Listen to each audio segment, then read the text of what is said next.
multi-talented, multitasking, multi-everything people out there. Take it away. Find your glory, write your story, fearless feet will carry you. Time you own it, take your moment, be a fire burning through. Hustling from night until morning, grinding it out, it won't be long. Feel your power, it's your hour, you inspire, you are strong. Enjoy your Zoa. No applause? You're all fired. Now that you've reached the stage in your life where quality television is important, Nubian TV is a black network that speaks to your lifestyle. Nubian TV is the world's first digital network devoted to the upscale and political lifestyles of black people. Nubian TV's programming includes politics, travel, fashion, food, automotive, arts and culture, civil rights, music, and more. Watch now on Amazon Fire TV, Roku, or watch globally at NubianTV.net. Nubian TV, it's what you want to watch. Now that you've reached the stage,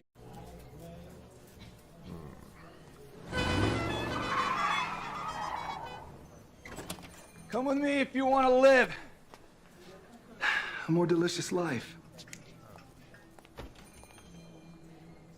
Oh, maybe we should get in the van. In this world, we don't get to control much.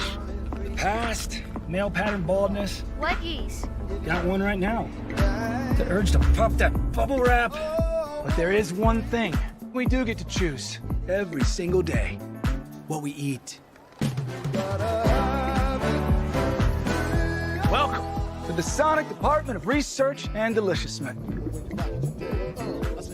We have everything you want, didn't know you wanted, and some things you didn't know were possible. Because we believe if you're not having fun, you're not living free. So come on, let's live a little. Hey, good morning, America.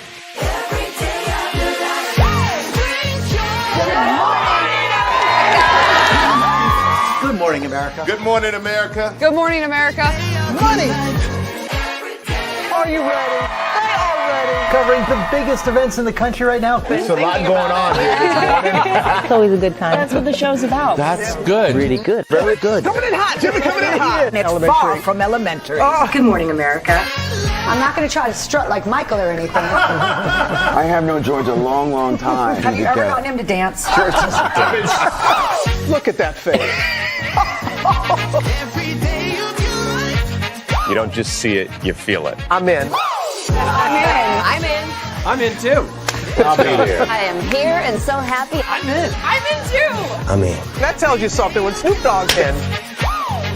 Michael, George, where? Ginger. Hey, good morning, America.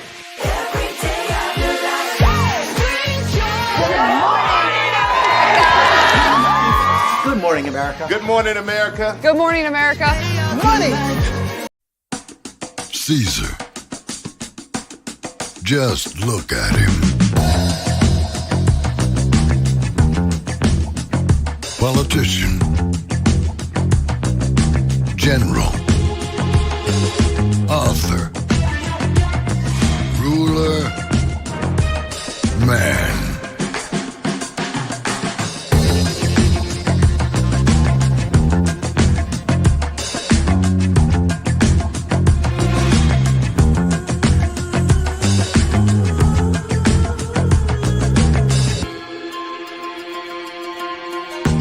Legend has it, he's not only stared into the belly of the beast, he's had it for dinner. Here he's free to relax, or party, or relax, or party, or relax, and party. His is a world of opulence, excess, and the occasional impulse buy. Not one to rest on his laurels, he's famous for ushering in a new age of entertainment. So, for anyone seeking a place where the sun never sets on a good time, all this awaits. I am Caesar, and I approve this palace.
Well, hello to you, and you. Welcome to another edition of Braylon's Virtual Tour Live. I know what y'all thinking. Wait a minute, Bray, you don't go live on Thursdays, and you are absolutely right. I do not, unless there is something in the culture that's just minding my own business, per usual. And I was just looking at some YouTube videos because I do have other interests outside of, the regular stuff, right? And I saw this video that we're going to watch, and you see the thumbnail correctly. Could Instagram be up for sale? Now, this black brother that we're about to see gave this idea, right? So then I started to go to town and just finding anything and everything within the social economy. And y'all, I'm going to take this video that you guys are about to see. I took it from 8 minutes. Y'all, we're going to be here a minute because the way that I'm thinking about this is beyond even my own comprehension. So I cannot wait to see what you guys all think about it. Like I said, it's been a minute since we did a deep dive live. It's been a whole minute since we've done a deep dive live. So with that being said, higher is waiting, low is available. But either way, we are live on tour. Let me take down this iconic intro here. Y'all, I am so excited for this live. Y'all have no idea. Like I said, by the end of the live, I am going to pitch to you who I believe could buy Instagram. You see the virtual tour background. Yes, you do. You hear that virtual tour music. Yes, you do. And then there is, get myself adjusted in. Me, hey everybody, welcome in. Glad to have you all here. So let's get it started. Y'all, we're gonna be here a good while because this theory I got rocking in my brain. Oh my Lord Jesus. Y'all, I can't wait. Can't wait to talk to y'all about it. So here we go. So we're gonna start with this video right here from this guy named Corey McLean. 24,700 subscribers. So right here, he's about helping creators, entrepreneurs, and side hustlers like you unlock the strategies, tools, and insights to build a profitable online business, whether you're just starting or looking to scale. So I saw this video, it just came up in my algorithm, and so here we go. So this is the basis for this live. Here we go from Corey McLean. Here we go. Everyone's wondering why the CEOs of America's largest tech companies were present today at President Trump's inauguration. And each of those CEOs' presence at President Trump's inauguration is actually confirmation to me that things are possibly going in a direction that they don't like, and they probably need some help to maintain the status quo. You probably didn't know this, but in 2024, the U.S. Department of Justice filed a suit against Apple for violating antitrust laws. And in September of 2023, the Federal Trade Commission and 18 state attorney generals also filed a lawsuit against Amazon. But the biggest one is probably the fact that Google has successfully been sued by the Department of Justice for monopolizing search, advertising, and other digital markets. And one of the suggested remedies by the Department of Justice is that Google be made to sell Chrome, their browser. And if we took the time to look into the details of each of these legal suits right now, we would probably find that the Department of Justice and the FTC is taking a very strong stance when it comes to breaking up each of these companies. And so that brings us to the next antitrust lawsuit, which is the most important for us right now. And that's the fact that the Federal Trade Commission is suing Meta Platforms Inc. for antitrust violations. The lawsuit alleges that Meta used anti-competitive mergers to gain monopoly power, specifically when they purchased WhatsApp in 2014 and their purchase of Instagram in 2012. Just a few years ago, Facebook went through a major restructuring and rebranding, and they became Meta. And Facebook was reduced to a simple platform or product that was owned by Meta, along with Instagram, WhatsApp, Messenger, Oculus, MetaQuest, Meta Portal, Ray-Ban Stories, Horizon World, Workplace.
Hey everybody, sorry about that. I don't know what happened. Like the stream cut out and everything.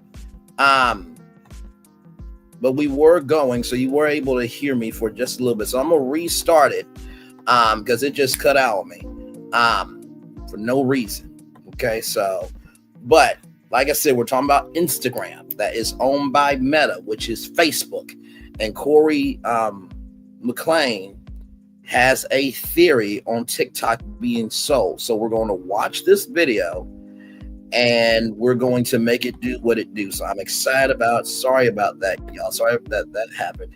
Here we go. Everyone's wondering why the CEOs of America's largest tech companies were present today at President Trump's inauguration. And each of those CEOs' presence at President Trump's inauguration is actually confirmation to me that things are possibly going in a direction that they don't like, and they probably need some help to maintain the status quo. You probably didn't know this, but in 2024, the U.S. Department of Justice filed a suit against Apple for violating antitrust laws. And in September of 2023, the Federal Trade Commission and 18 states' attorney generals also filed a lawsuit against Amazon. But the biggest one is probably the fact that Google has successfully been sued by the Department of Justice for monopolizing search, advertising, and other digital markets. And one of the suggested remedies by the Department of Justice is that Google be made to sell Chrome, their browser. And if we took the time to look into the details of each of these legal suits right now, we would probably find that the Department of Justice and the FTC is taking a very strong stance when it comes to breaking up each of these companies. And so that brings us to the next antitrust lawsuit, which is the most important for us right now. And that's the fact that the Federal Trade Commission Corporation is suing Meta Platforms Inc. for antitrust violations. The lawsuit alleges that Meta used anti-competitive mergers to gain monopoly power, specifically when they purchased WhatsApp in 2014 and their purchase of Instagram in 2012. Just a few years ago, Facebook went through a major restructuring and rebranding, and they became Meta, and Facebook was reduced to a simple platform or product that was owned by Meta, along with Instagram, WhatsApp, Messenger, Oculus, MetaQuest, Meta Portal, Ray-Ban Stories, Horizon Worlds, Workplace, Meta Ads Manager, Meta Business Suite, WhatsApp, and some others. It may seem like an insignificant detail, but I think it's critical to the way they chose to structure their business. At the time of this restructuring, I think they may have been trying to position themselves so they could be in a position of strength like Apple, because Apple had not yet had a lawsuit filed against them for violating antitrust laws or creating a monopoly, because they too have several products that they own: the iPhone, the iPad, Apple Watch, Apple TV, and the list goes on. And when you look at those different products, there's literally no way that you can break up Apple and say, hey, you have to sell off the iPhone or iPad. The only thing they could possibly do is say, hey, you have to give third parties access to the App Store, or give people the ability to download apps from third party app providers without going through your App Store. And if that was the case, then Facebook would simply be able to argue, well, we give people access to our platforms to tie in with their APIs. We don't have a closed garden. But then Apple got hit with their case. And so that argument is probably not going to hold up in court. And there are some arguments that the judge has already said Meta's not allowed to use. So why is this important? Because the FTC is actively seeking to force Meta to sell Instagram. Now, the reason this is huge for content creators is because if Instagram is sold by Meta, that means that it's going to have a new owner, obviously, but those new owners can actually institute a new policy as far as content moderation. Now, we all know that Meta has taken this free speech stance lately, and so people are able to post political content again, and there have even been examples of certain things that people are allowed to say on Facebook and Instagram now that they previously were not allowed to say. But if Meta is forced to sell Instagram, one thing that's most likely to almost certainly happen is that ad costs will go down for Instagram and for Facebook, because instead of Instagram and Instagram Reels just being another placement, it'll be a completely different competing platform. And not only will it have these huge ramifications for ad costs going down, which is a good thing, it's definitely going to hit Facebook monetization, because Facebook does have the content monetization tool where creators get paid for statuses, posts, and videos that they upload to the platform. But if Facebook is no longer earning revenue from advertisers who are looking to reach people who use Instagram, that's definitely going to affect whether they offer that program or not. And they will most likely cut it immediately if they have to sell Instagram. And then there's the fact that if Meta is forced to sell Instagram, it's going to be like that one restaurant in town that everybody stopped going to and it closed down temporarily, but then it reopened under new management, and they have this big sign out front under new management. Everybody's saying, hey, you know what, I'm going to give them a try because it's under new management. You go in and you see that the place has been redesigned, remodeled, there's a new layout, there's a new menu, the staff has been replaced, people are kinder, services better, and so the restaurant can turn around. And with the potential TikTok ban still hanging over our heads, Instagram would be in a position, if Meta were forced to sell it in the future, to where they could position themselves as the TikTok replacement, because they're the closest thing to it in America right now when you look at the surface of the app. Now, when we talk about the algorithm and the culture of the platform, it's the furthest thing from it. But then again, new management can come in and redirect the platform so that it comes more closely in line with what the populace is actually looking for. And if that's the case, I think that a lot of TikTok creators would actually consider going to Instagram. I think that a lot of people who just use TikTok on a regular basis would actually prefer Instagram. And I think that Instagram would actually come out as a dominant player in the social media field. Because let's face it, as far as social media goes, TikTok was beating Facebook and Instagram. Yep. Instagram and Facebook were working together to stave off TikTok, but Instagram was doing most of the heavy lifting. And if Instagram is separated from Facebook, then Facebook will now have to compete against the platform that saved it from TikTok. And I don't see Facebook surviving that. And it's important that I mention right now that it's not just Instagram. You have to think about Threads and their new CapCut-like app that they're planning to release called Edits. These are not just platforms that they're looking to roll out to compete with Twitter and so forth. And it's my opinion that this is all strategic to put them in a unique position so that in the event they do lose at trial and the Department of Justice is going to make that recommendation to sell Instagram, and let's just say that the judge says you need to sell Instagram, they can appeal that judgment, just like Google is appealing their judgment about Chrome, and they can argue we're an ecosystem of apps similar to Apple and Apple products, and we shouldn't be forced to sell, because you wouldn't make Apple get rid of the iPhone or get rid of the iPad. You would just give them certain regulations, and so they will make a list of alternative regulations that restrict their activity and their ability to move around in the market, that make them less competitive and make room for other people to capture market share without necessarily selling off Instagram. Because if they have to sell off Instagram, they're going to have to let Threads and Edits go as well, most likely, because they are distinctly labeled as Instagram products every single time you hear them talk about them. This is all strategic because they're afraid they're going to have to sell Instagram. I don't know how this case is going to play out. All I know is that trial is set for April 14th, 2025. And if I've learned anything from the TikTok ban, there's only one person who could do anything, if there's anything that can be done to help Meta as far as not having to sell Instagram, because the trial date has been set. And if that's the case, then it doesn't surprise me that they're all gathered together in a single place because they need help. Either way, big changes are coming to social media in 2025, and I wouldn't be surprised to see a sign that said Instagram under new management and everyone flocked to it. If you got value out of this video, hit the like button, subscribe to the channel, turn on notifications so you never miss a video. And as always, take care, have a good day, and I'll see you in the next video where I go in detail about how the TikTok ban is actually already impacting Facebook and Instagram. Thank you so much, Corey McLean. And let me tell you something. When I watched this video, I really was floored of the accuracy of what he is saying, because he's absolutely right. When TikTok got the ban, right, it was under a Chinese entity, right? The parent company is ByteDance.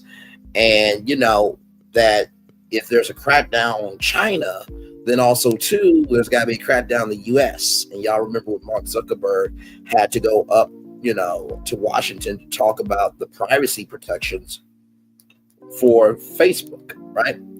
And so Instagram will be its own company. So tonight I am going to take you through many articles, and I'm going to pitch to you who I believe now will buy Instagram, if that is the case. And y'all, I'm going to tell you right now, a lot of this is going to come from TechCrunch. TechCrunch is a huge website that's all they do. They talk about startups, venture capital, apps, media, entertainment. They talk about it all. And I'm just going to tell you right now, it is so big. TechCrunch is so big that I feel like TechCrunch should be a TV network, because they cover everything that is related to tech and how people are, you know, crunching on what's happening. You know what I mean? So with that being said, let's get to the getting and doing what we do and going on tour, because this right here, this one is going to be big. So y'all know my man, Evan Shapiro, his media universe map. Y'all know this is the map that I go to, right? So let's find Meta right here. So Meta is right here, okay? So Instagram, 2,500,000,000 monthly active users, okay? So what he is saying is if ByteDance has to sell, then that means Meta might also have to go through something. Now they got Quest, they got Messenger, they got WhatsApp, and they got Facebook, right? So let's keep Instagram in mind. Now, there's a lot of different entities on this map, okay? So over here, we got Apple. Verizon ain't gonna go for it because they already tried it with, media and just didn't work out. AT&T is not gonna do it. Now, like I said before, I know what y'all are thinking. Bro, you're gonna say Disney. You're gonna say where's Warner? You're gonna say Comcast. You're gonna say Warner Bros. Discovery, Paramount. Nope. It is one of these entities on this map, and believe me, we're gonna slow walk it and dog walk it. But believe me, by the time we get to the end of this, you're gonna be like, oh, okay, maybe Braylon is on to something. Okay, so with that being said, I want to show y'all this. This was Instagram TV. This was their new video app. Okay, so as y'all know, long form content is growing more and more and more and more, right? So let's get into it. Right here, first, Instagram is now a global community of 1 billion since our launch in 2010. We've watched an amazing massive community has flourished and grown. This is a major accomplishment from all of us at Instagram. Thank you. And they introduced Instagram TV, a new app for watching long-form vertical video. And it's interesting because YouTube is trying to get into the vertical video game. They have a new thing called GIFs, where if you are, in vertical video, you are able to give, exclusive GIFs in vertical video that helps content creators, right? So I want you to follow me here, okay? I want you to follow me here. From your favorite Instagram creators like Laura DIY posting her newest project, King Bach sharing his latest comedy skit. While there's a standalone IGTV app, you'll be able to watch from within the Instagram app, so the entire community of 1 billion can use it from the start. So back then, you were able to see this logo right here. You click that, and then it will take you to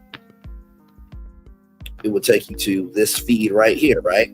So you see all the views, all the comments. So like, comment, share, and then other things here. Now, you could do 1 hour minute videos, right? And so you can, so right here, you can switch between for you, following, popular, and continue watching. You can also comment, and send videos to friends and direct. Now, Instagram TV came at a time where Instagram was just a little too early and they dropped it off, but then TikTok started to blow up. And if you guys know about the Reels on Instagram have recently increased to 3 minutes. So it says here, IGTV has channels, but in Instagram TV, the creators are the channels. When you follow a creator on Instagram, their IGTV channel will show up for you to watch. Anyone can be a creator. You upload your own IGTV videos in the app or on the web to start your own channel.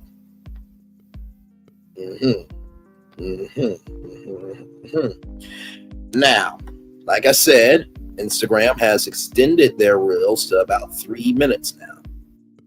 Okay, there we go. See, Reels have been traditionally limited to 60 seconds, but we receive feedback that restriction is too limiting for creators who wish to share longer content, wrote Instagram head Adam Massari in a post.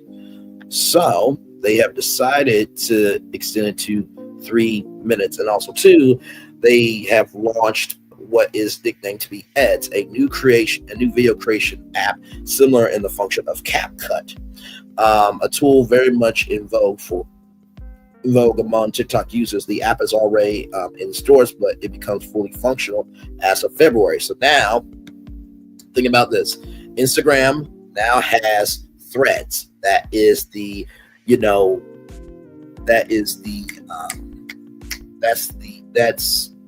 Facebook's answer to Twitter, right? Then you have edits. So now you have a video app or a video editing app for videos, right? For Reels that have extended to 3 minutes. You used to have Instagram TV. Follow me here because I'm slow walking it with y'all. YouTube used to have something called private messages. So let's just say that you guys wanted to message me.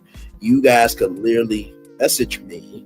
Back in the day, you can't do it now, but you could literally message me, and you have all these different connections, right, that expand your experience, right? So in mid 2017, YouTube launched a new in-app messaging feature that will allow YouTube users to private send their friends videos and chat within a dedicated app in the YouTube mobile app.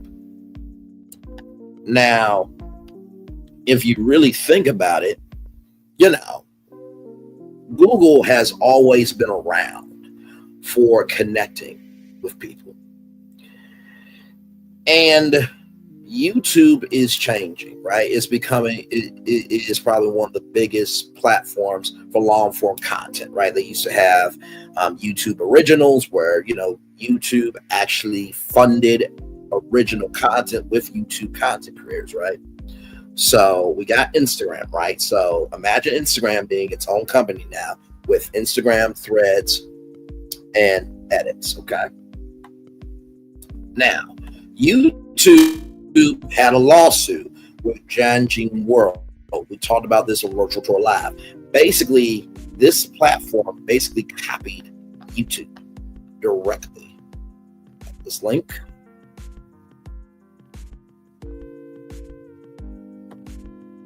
Like I said, we're gonna be here, man. It's leading somewhere. Believe me, you. And y'all, this live, I have never posted so many links. I mean, it was, as I was finding information, I was just adding. But let me go down. So here it is here, right? So this is, so this is,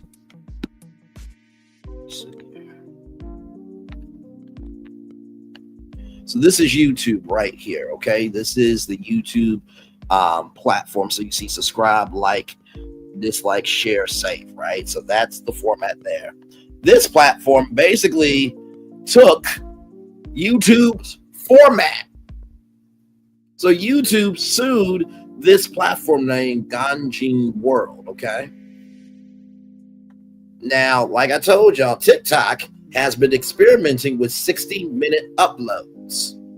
Let's go back to Instagram TV. I want you to follow with where I'm going here. So IGTV, you were able to upload each video for up to an hour length. Okay. Now back to TikTok testing 60-minute videos, right? It is available to a limited group of users in select markets. TikTok says it doesn't have any immediate plans to make the feature available widely. The reason why this happened was because there was a show called Killing It on NBC's Peacock. And so they had to upload, 6 10-minute clips. So if you think about social media, most of their money really comes from partnerships and ad revenue. So imagine TikTok being able to do long form content. The more ad revenue comes in, the more that TikTok can do. And you guys should know about this because of TikTok Shop and how those shopping streams can go on for about 6 hours, 7 hours, sometimes up to a 24-hour stream. So the more usable content that there is, the more you're able to repurpose it, the more you are able to reach new audiences. Now, I saw this today. This is a live streaming app called Favored. A TikTok alternative snaps up $1.3 million. Now, I've never heard of this platform, but Favored closely resembles TikTok Live as it aims to enable creators to engage with their followers in real time. Key features include gifting, interactive games, streaks, leaderboards, and more. Gifting operates similarly to TikTok Live, allowing viewers to send virtual gifts during a live stream. These gifts are purchased with coins, which are bought with real money. One of Favored's standout features is its competitive revenue split of 70-30. for creators, which could be more favorable than TikTok, which takes around 50 users. Need at least 100 followers to start their own streams on Favor, but anyone can join in 60 streams. With these streams, they can participate in battles and collaborations, which can help promote themselves and gain new followers. So here is what Favor looks like. I mean, it pretty much is TikTok Live, right down to the T. And for those of you who may not have heard this app, this is what it looks like here. So this is favorite.com. And let me tell you, they already got a lot of downloads. They have 100,000 downloads already. So they're on their way to 1 million downloads here. So live streams for you, so you can see who is live. You see the verification check marks there. More than just video, interacting with creators in a way not possible on other platforms. They got moments you'll never forget. So it looks like you can tag a comment there, or you can put a video here and react to it within the live. Then find your community, and then of course you've been invited right there. So here are some reviews here. The sole reason I'm rating this so low is because the volume cannot be muted under any conditions. It's the only app I've downloaded where this is the case. It makes it impossible to peruse or use the app anywhere but a private location. It appears that the use of media volume, it does not use media volume, but rather somehow phone speaker volume. This is a critical flaw.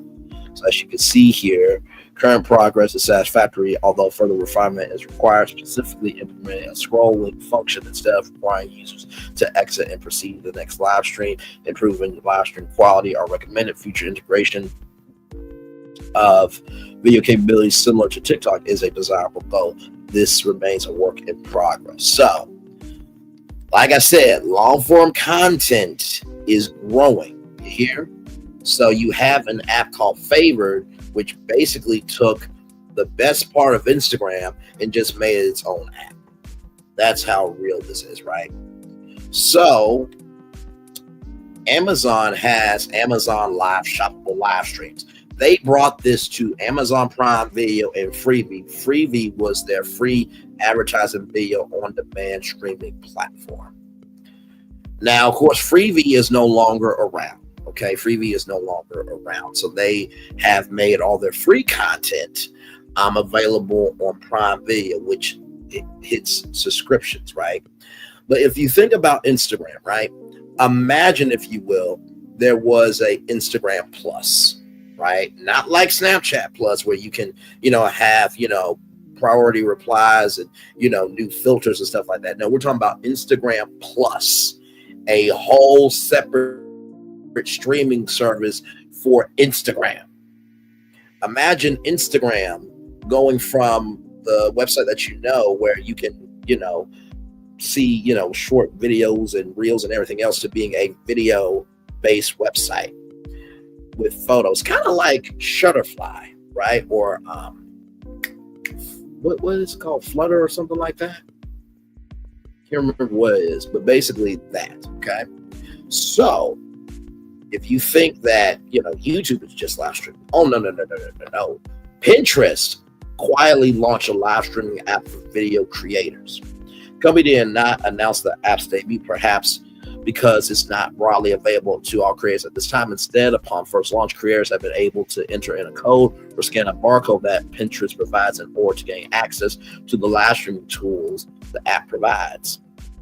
So the new Pinterest TV Studio app is for iOS and Android and will allow select creators to go live on Pinterest, as well as use multiple devices in order to achieve different camera angles. So here is what Pinterest TV Studio looks like here. Yeah. So Pinterest is getting into the game. Not to mention, too, they have the launch of Idea Pins, a sort of video first mashup with both TikTok style short video, short form video content and tappable stories. So you can tap on that pin watch the video, and engage within that pin. Not to mention, too, they've tested live stream events earlier that year inside the Pinterest app with some of the top creators. And they launched their own in-house incubator for its new projects here. So as you can see, live shopping here with this gorgeous black queen here. The ball look is working for you. It is working for you very well. So the team already has its hand in some of Pinterest's latest launches. The company notes its first exploration was with the live stream creative events, which later evolved to include features like the ability to re-watch live streams and support for shop product recommendations.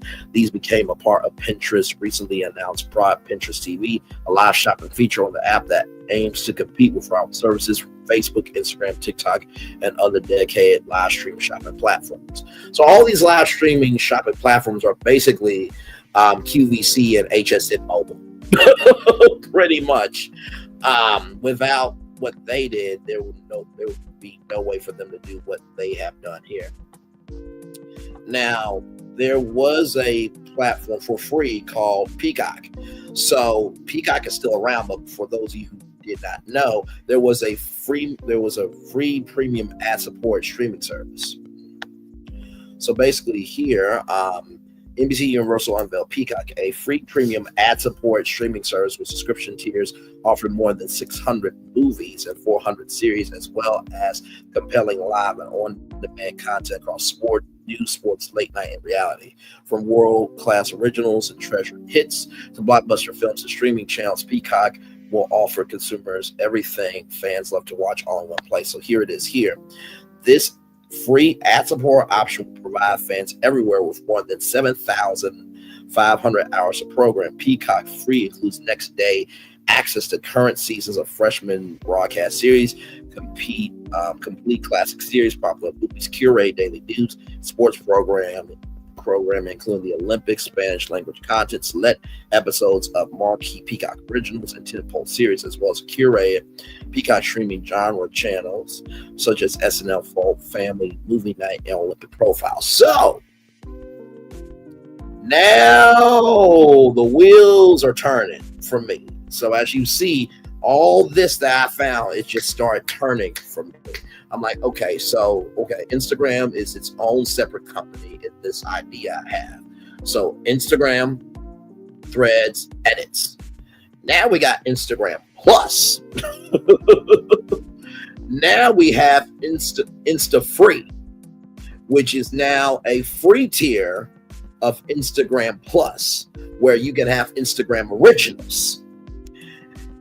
Maybe like Instagram is trying to reach out to TikTok content creators. Maybe Instagram might reach out to YouTube content creators for exclusive deals of like, hey, do what you want to do on YouTube, but we would like the replay feature on Instagram. So I do virtual tour live here, download it, and then I upload it to Instagram. And that's the official site where you can get all the content. So this is the place for where the content originates. Instagram is where the playback happens here. You see what I'm saying? So imagine now Insta Free being able to reach out to content creators to say, hey, look, we'll make you an Instagram original show. We'll put ads on it, and then you get a cut of the profits. Okay? Like I said, more to come. So I did not know this. Twitch new guest star mode will let anyone turn their stream into a talk show. So as you can see right here, Twitch wants to make it easier for creators to pull guests into their live streams, talk show style, where everybody gets a chance to be a creator. The company is announcing Guest Star, a new feature that will tie into existing streaming software, allowing stream guests to bring up to 5 guests into a stream and swap them in and out fluently. Through Guest Star, streamers will be able to invite anyone with a Twitch account to hop on a stream, onto a stream from desktop or the Twitch mobile app. Creators can host and manage their guests directly within Twitch Studio or OBS, the tool of choice for many of the app's more advanced streamers. So you see, The company foresees its community using guest stars for formats like game shows, advice columns, and radio-like sports chat shows. Unlike Twitch's squad stream feature, which allows 4 creators to stream live together, but requires them to be Twitch partners, guest stars will eventually be available to all users regardless of how prominent they are on the platform. So Twitch has always been a live streaming platform. It's been known for more gaming than anything else, but now Twitch is getting into anything and everything, and Twitch is owned by Amazon. And you can imagine if you're on Twitch, they can do Twitch originals on Amazon Prime Video. Like I said, with Pinterest, they test live streamed events with that month in 2020, in May of 2021, with 21 content creators. So the virtual event will run inside the Pinterest app from May 24th through the 26th, and will serve as the company's first public test of directly streaming creator content to more than its 475 million global users. The rise of the creator economy and a pandemic-fueled demand for virtual events led Pinterest to explore the idea of live streaming. Last fall, it began testing a class of communities feature that allowed users to sign up for Zoom classes through Pinterest, while creators use Pinterest boards to organize materials, notes, and other resources. These communities also include a group chat option and shopping features. This one here, HAPS, multicast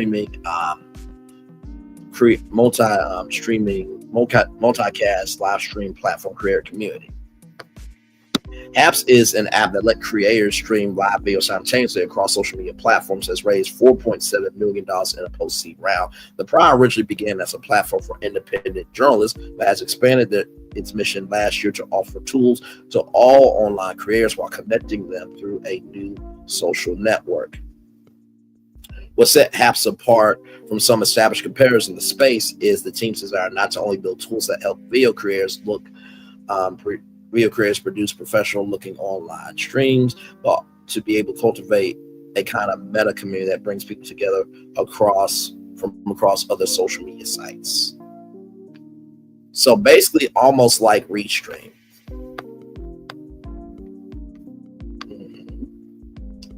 Yes, indeed. Right here, HAPS connects people across platforms in a few ways. For one, HAPS users can broadcast to Facebook, YouTube, Twitter, and Twitch simultaneously. The app collects live comments from all supporting social media sites and beams them into its own interface, where they appear in a continuous cross-stream platform. The integrated comment feature is a nice built-in option for anyone who's straddling the comments across multiple devices simultaneously while live stream, which is no easy feat. When you're streaming live, you can feature a comment so that followers can see it on the screen no matter what platform they're on. And also, StreamYard also offers multi-streaming as well. Now, I know that was a lot. Okay. Hey, thank you so much. Listen, y'all know I'm always here for the culture. And what Corey McClain did was take an inch, and I'm just making it a mile. Now, this article came out. Okay, I'm going to zoom in on this. This article came out on September 7th, 2021. Okay? I'm going to zoom out to show you what this article is. You ready? You ready? You ready? You ready? You ready? Look at that. Look at that. Look at that right there. Driven by live streams, consumers spending in social apps to hit $17.2 billion in 2025. Hashtag we're here in 2025. Let's get into it. Oh, my Lord Jesus. And like I said, don't worry. I am going to tell you who I believe could buy Instagram. And I'm just going to say this. The platform that I believe could buy Instagram has been in front of your face the whole time. And I am going to laugh my ass off when we get to that part of this live tour. Because y'all, I have to tell you, this is something that I truly believe through my soul that it's going to be this. That's going to happen with this company. And like I said, it's a prediction. So that means it's Braylon's prediction.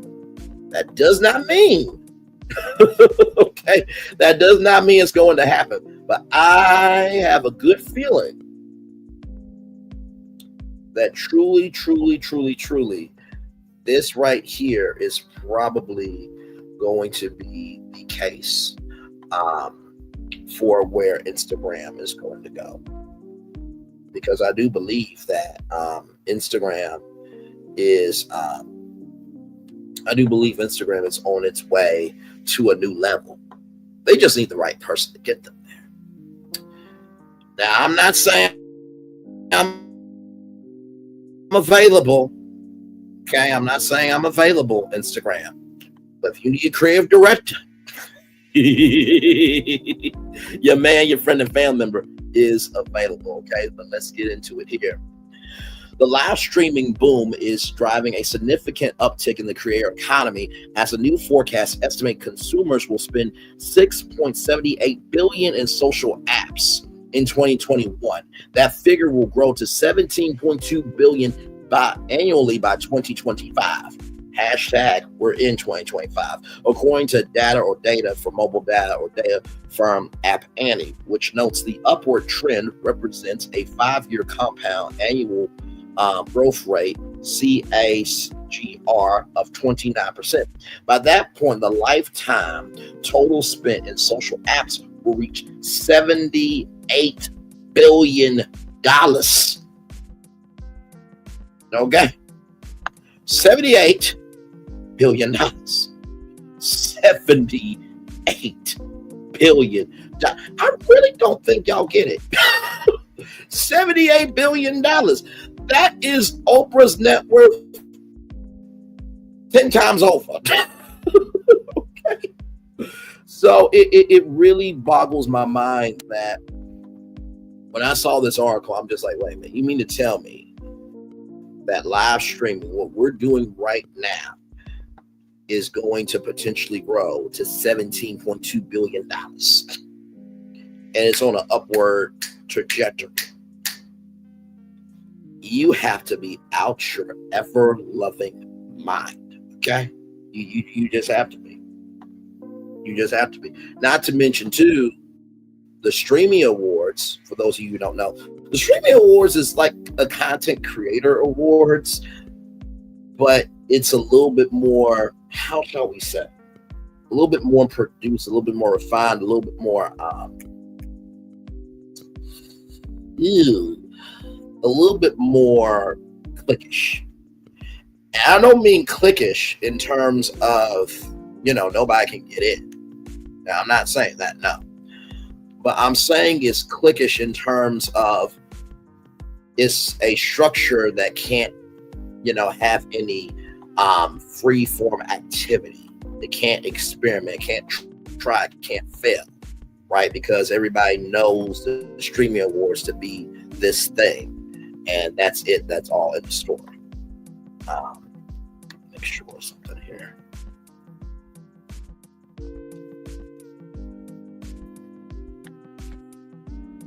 Almost there. Almost there. So make sure that I got everything I need. By the way, like, comment, share, and subscribe, everybody. Like I said, I know I normally don't come on Thursdays, but let me tell you something. What Corey,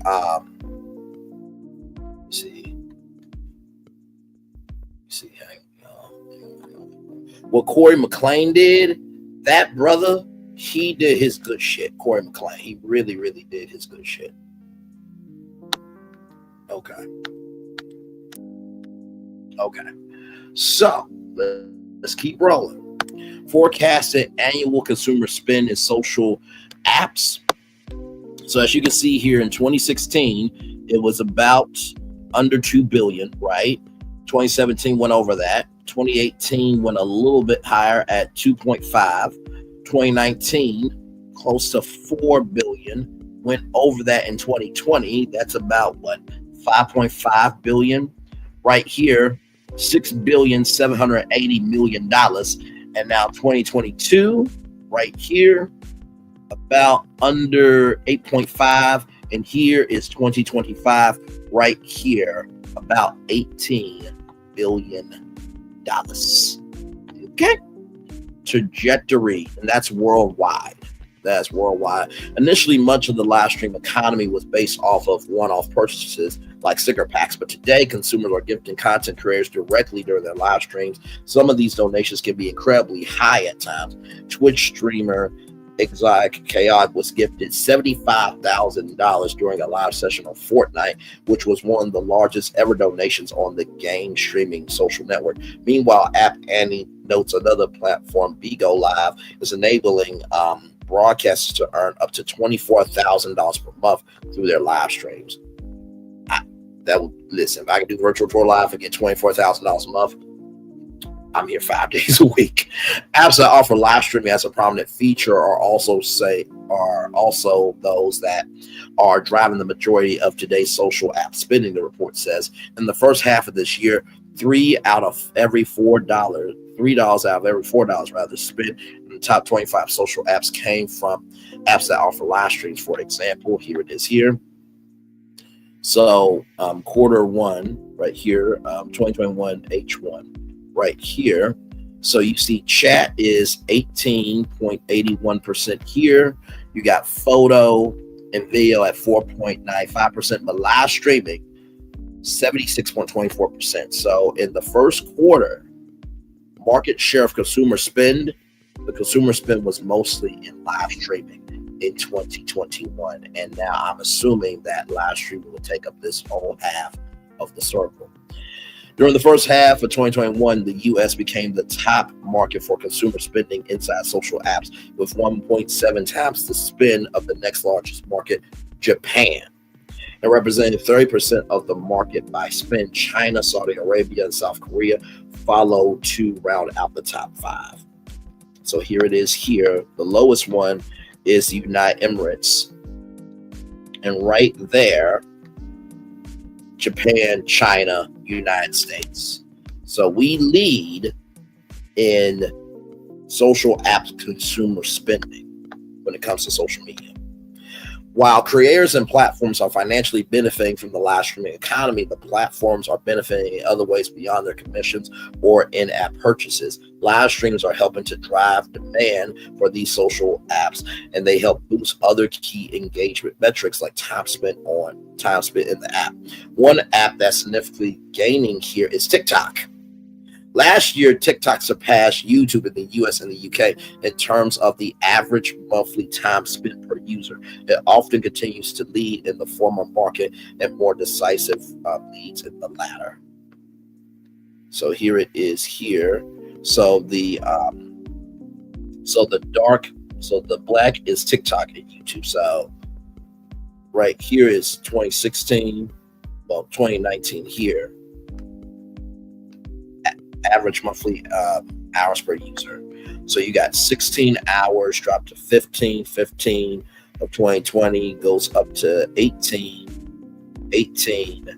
19, 21 hours, 22 hours, 24 hours a day, 23, 24, 23, right down here to 21 in 2021.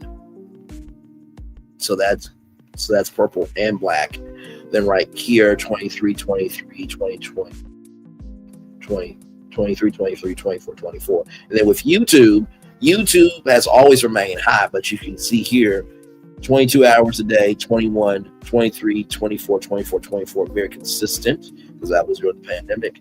Then dropped down 23, 22, 21, back up to 22, right down here to 21, back up to 24, and then back down to 22. So TikTok has been up and down, while YouTube, though, has stayed up, but they're consistently fluctuating. So quite interesting there.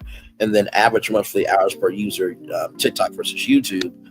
As you can see here, for this one here was average monthly hours per user, TikTok versus YouTube. And then right here, average monthly hours per users, TikTok versus YouTube. So this was in the US. So this graph was in the United States. So in the United States, it seems like YouTube has a stronghold. But then TikTok said, hold up, shorty, hold up, ish. Hold up, shorty, hold up, ish. Hold up, shorty, hold up, ish. Now this one is in the UK. Now in the UK, TikTok just took over. It just took over. But here with YouTube, not as trending worldwide. Now this is not to roast YouTube. I'm just bringing you facts of how Instagram is a part of this and how the creator economy is about to evolve in a way, and who is about to win the war and lose the war.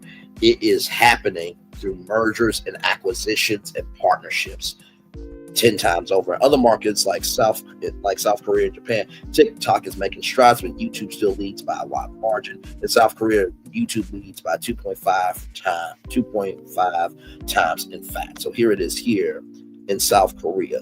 So in South Korea, this is TikTok. Right under here. So it's interesting. So in South Korea and in the United States, it's YouTube, right? But here in the UK, it's TikTok. So it's interesting how all the countries just are flowing differently with these platforms. Beyond just TikTok, consumers spent 740 billion hours in social apps in the first half of the year, which is equal to 44% of the time spent on mobile globally. Time spent in these apps have continued to trend upwards over the years, with growth that is up 30% in the first half of 2021 compared to the same period in 2018. Today, the apps that enable live streaming are outpacing that focuses on chat, video, photo, or video. Now I'm gonna say that 2 more times to y'all, okay? Today, the apps that enable live streaming are outpacing those that focus on chat, photo, video. The apps that enable live streaming are outpacing those that focus on chat, photo, video. Instagram, chat. You can chat in the comments. Instagram, photos, video, reels. Reels have been extended to 3 minutes. Do you see where I'm going here, ladies and gentlemen? Oh my God, wait till I tell you who I believe is going to buy Instagram. Oh, y'all are going to lose it. Y'all are going to lose it. This is why companies now like Instagram are announcing dramatic shifts in focus, like how they are no longer a video sharing app. They need to know more to fully shift to video, or they will be left behind. Let's go back. Let's go back. Let's go back to Instagram TV right here. Instagram TV, where you could upload 60-minute content. Okay? They were a little too early. But like Corey McLean said, Instagram might get new management. Okay. Oh, this is so good. This is so good. This is so good. Okay. The total time spent on the top 5 social apps that have an emphasis on live streaming are now set to surpass 500 billion hours on Android phones alone this year, not including China. That's a 3-year CAGR of 25% versus just 15% for apps in the chat, photo, and video categories, App Annie noted. So here are hours spent in social and comms apps, communication apps by quarter. So here it is here. So you got Africa, Asia, Europe, Middle East, North America, Oceania, and South America. So South America here, 500 billion hours. In 2018, 600 billion hours. right here. It stays right here. 2019, almost getting to 700 hours. 700 billion hours, excuse me, almost there. Crosses the 700 billion hours in 2020, keeps it steady, and then right here. So you see it's steady right there. With North America, that is that color there. So right here, as you can see, 500 billion hours right in the middle there. So it keeps it steady, but North America is increasing to potentially 700 billion hours. So it's getting close to 800 billion hours, as you can see right here. Right here is the threshold. So it's just knocking. Thanks to growth in India, the Asian Pacific region now accounts for more than 60% of the time spent in social apps. As India's growth in this area increased over the past 3.5 years, has shrunk the gap between itself and China from 115% in 2018 to just 7% in the first half of the year. Social app downloads are also continuing to grow due to the growth in live streaming. To date, consumers have downloaded social apps 74 billion times. 74 billion times. And that demand remains strong with 4.7 billion downloads in the first half of 2021 alone, up 50% year over year. In the first half of the year, Asia was the largest region for social app downloads, accounting for 60% of the market. This is largely due to India, the top market by a factor of 5 times, which surpassed the US, United States back in 2018. India is followed by United States, Indonesia, Brazil, and China in terms of downloads. So here are the top markets in terms of downloads. So it's interesting if we go back up, right? Let's go back up because everything comes together. So top market by social app consumer spend is the United States.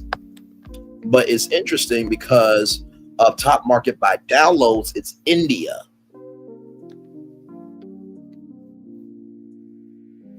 Now, of course, where you are depends on the capital that you have, right? So in India, they might be able to download and consume, but that doesn't mean they can spend.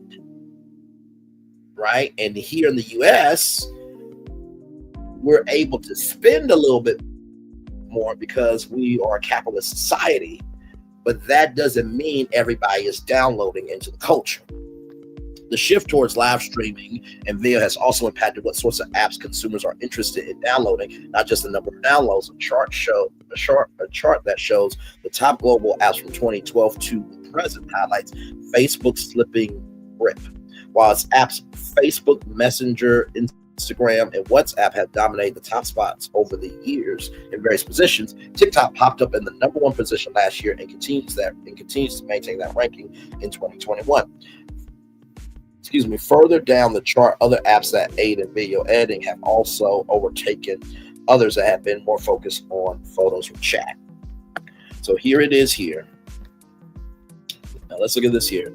In 2012, it was Facebook, YouTube, Skype, Instagram, WhatsApp, Twitter, Facebook Messenger, Viber, Line, and Currents. So the top app has been Facebook all this time. 2020, pandemic, and it's just been a trajectory. But also, too, if we notice, Facebook, YouTube, Instagram, Twitter still is in the flow.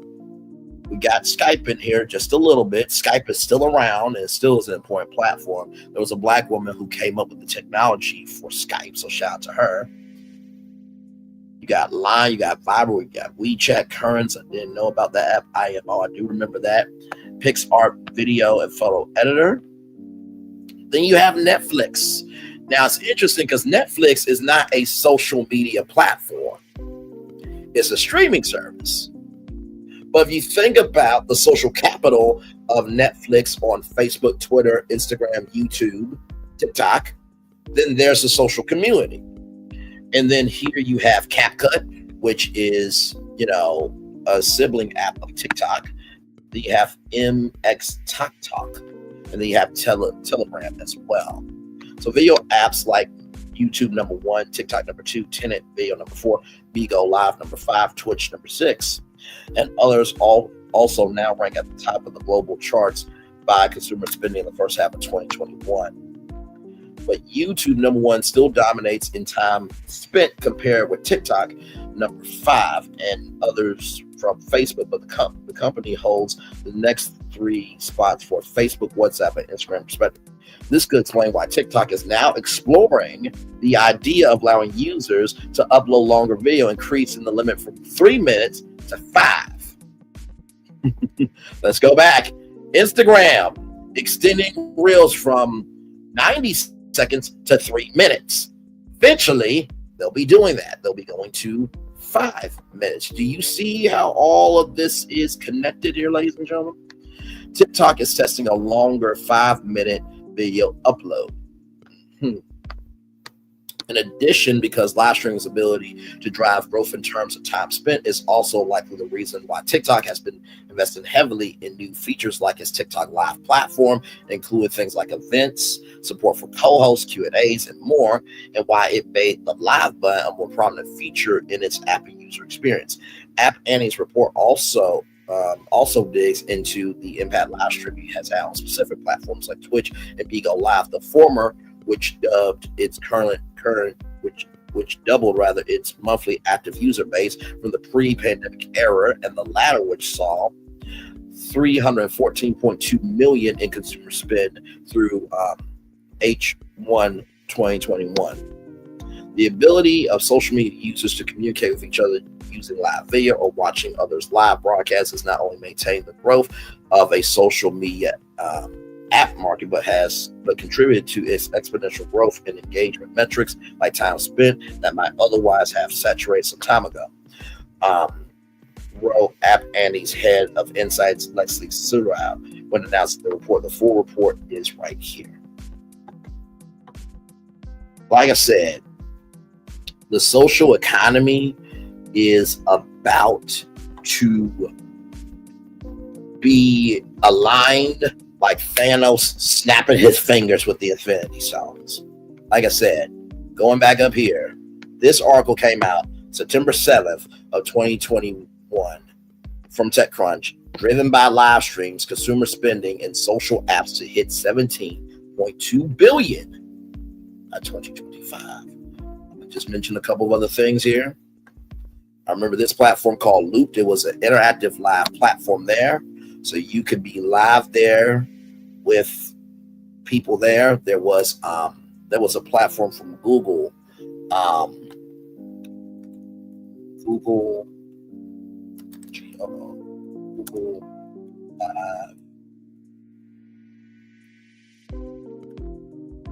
Stream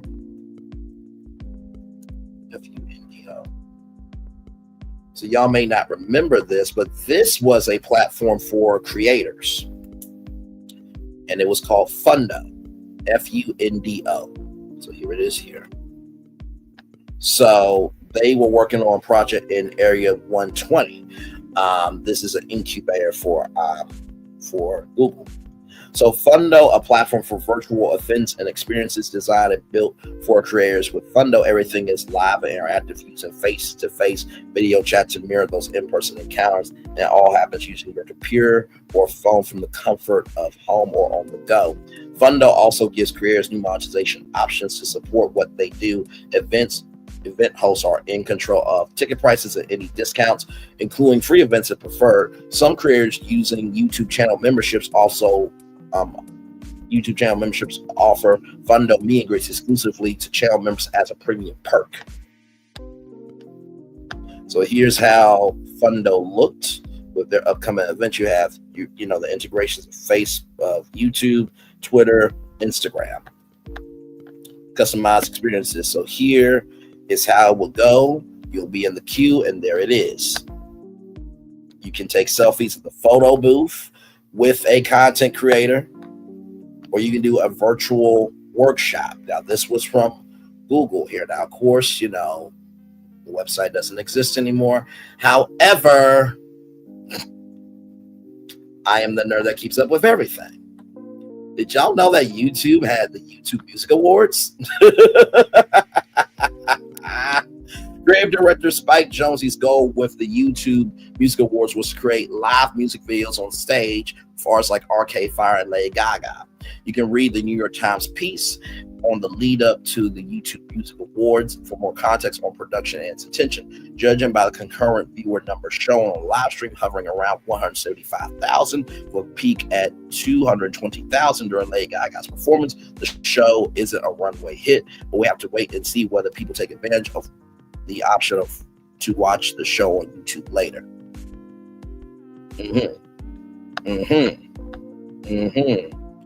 And so here it is here. This actually happened on YouTube. So YouTube was trying to be able to expand themselves and create original content. So all this happened live on YouTube. Yeah.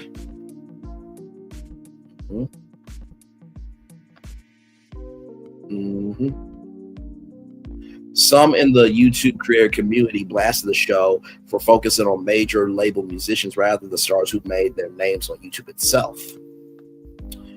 But if YouTube can do this well already, the TV networks have something to worry about. Google doesn't demand perfection, it demands progress. The YouTube Music Awards made television look dated. If you want an off-the-cuff, lo-fi award show, YouTube delivered. It was fun, full of surprises and ambition. If you want something to rival TV glitz like the YouTube Video Music Awards or Grammys, you're going to have to give YouTube some time to get its act together.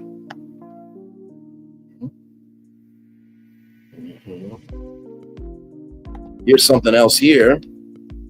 Amazon expanded its investment into esports with Champions of Fire Invitational. So its first ever esports tournament focused on casual gaming to be hosted on the App Store, called the Champions of Fire Invitational. The event will bring 16 of the industry's top video game streamers who will compete for shares of a $100,000 cash prize. CBS Sports Network will also air a 2-hour special with highlights from the event, and streams will be available on Amazon.com, Amazon Fire TV, other social media networks that offer live streams, including Amazon App Store, Facebook, and YouTube channels. What's interesting about this event is that it will be more focused on casual gaming, a move that Amazon is likely hoping around will entice a broader group of viewers to tune in. Yes, indeed. Now, Kickstarter also did a live streaming feature. I know I'm throwing a lot at y'all, but it's all leading up to who I believe will buy Instagram right here. After a few months of beta test, the crowdfunding platform's finally ready to launch Kickstarter Live. The live streaming feature launched with help from Vancouver-based video software startup Huza. The feature will be integrated into the existing Kickstarter platform designed around intimate rooms that let campaign organizers interact directly with potential backers. By the way, Kickstarter is now ran by a black man. Yes, indeed. So with all that, hang on, wait a minute. Here's something else here. Color partners with Verizon to bring live streaming audio and video to iPhone and Android. So right here, today, Color and Verizon Wireless has entered a 3-year deal to bring live streaming video and audio to its fleet of 4G LTE phones, including all compatible Android devices, even the iPhone. Audio stream will be exclusive to Verizon's 4G LTE devices. Video framing rate has also been doubled for higher quality streams. The majority of 4G LTE Android smartphones will ship color preloaded. Verizon iPhone users will have the choice to download or update the color app straight from their Apple App Store beginning today. So let's see if color exists. Probably not. No, it does not. Okay, no, it does not. But I wanted to show y'all that this space that we're in right now of live streaming, it's always been here. It's always been here. Like for this one, concert window, the Netflix for live concerts gives fans a new mobile-friendly venue on the web. So right here, The startup has been able to do so by broadcasting live events over the web, allowing you to listen and watch as the concert happens from the comfort of your couch.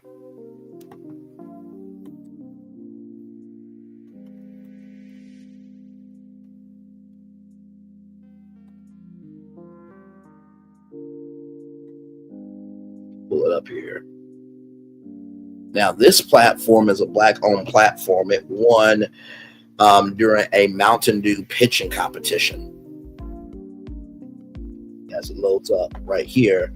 So you are able to build, ticket, and stream live events right here. So this was FanSub.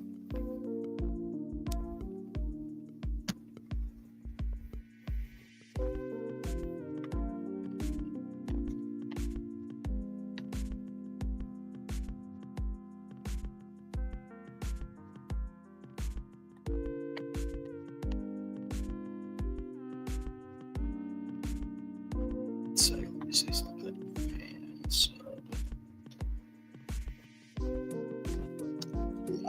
There we go.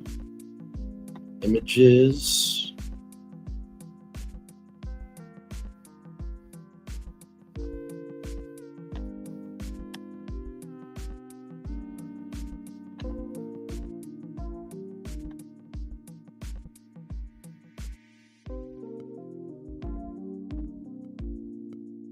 Hang on, y'all. I'm trying to pull up for y'all.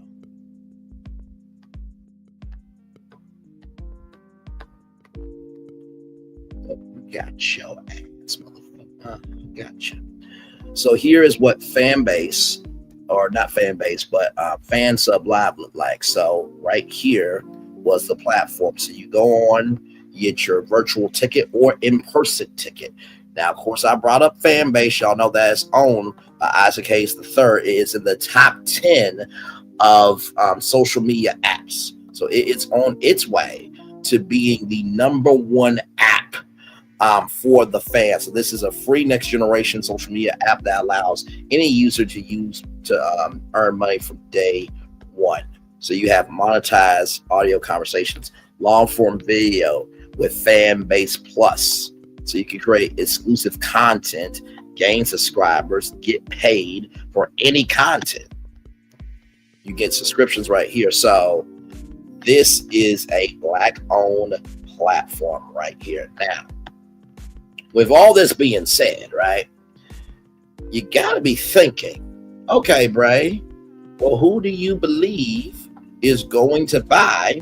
Hey, D Truth, welcome and glad to have you here. And Janet J, thank you so much.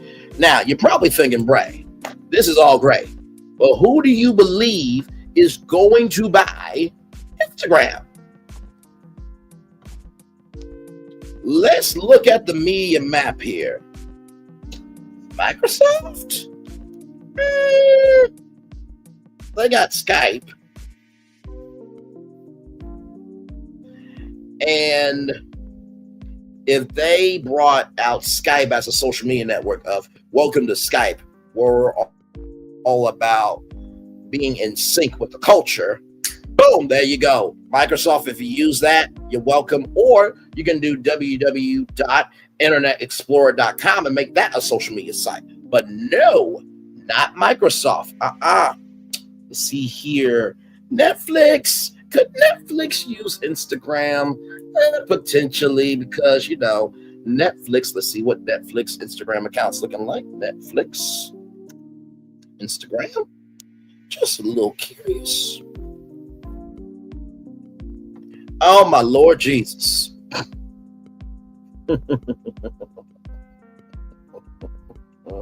Oh, I love teasing all of you. I love teasing all of you. I love teasing all of you. I'm about to bring up Netflix's Instagram account. Like I said, all this is a prediction, okay? But Netflix has 35.7 million followers. But oh, no, I don't think them. I already told you, I'm not saying Disney. I'm not saying Warner Bros. Discovery. And I'm not saying Comcast either. Not saying Fox either. Oh, no legacy. No legacy medias. Apple Maybe. There was a point in time where Apple was going to buy Disney, but no, not calling them either. Now, Amazon really doesn't need it because they got Twitch, right? So you could probably, upload a Twitch. You could probably upload photos, right? And you can already chat in Twitch. So probably not going to be Amazon. So if it's not Microsoft, if it's not Netflix, well, man, am I really about to make this prediction live? Am I really about to do this? Fuck it.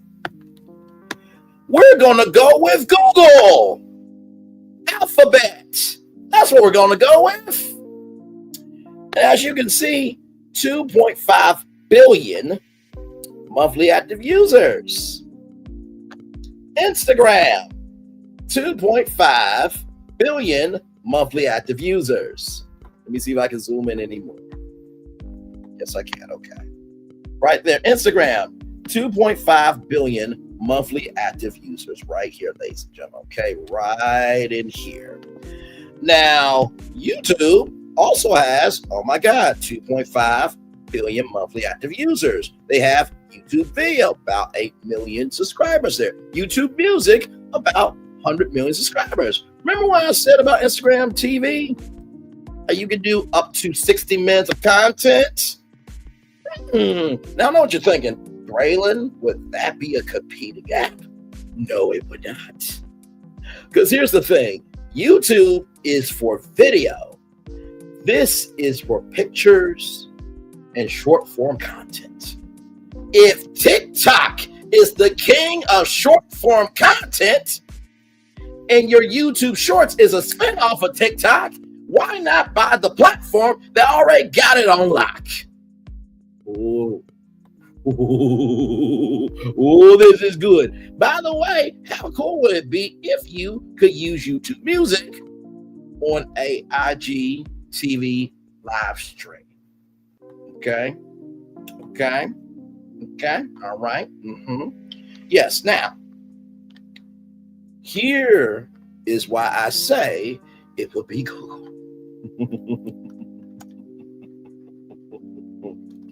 Oh, y'all are not ready for this one.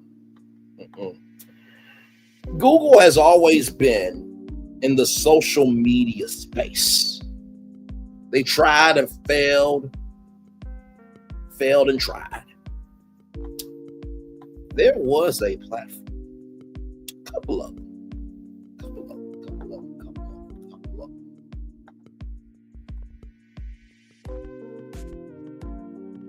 So here was Orkut, which honestly would have been amazing if Cardi B, was around this time. But this was a social networking service owned and operated by Google. The service was designed to help users meet new and old friends and maintain existing relationships.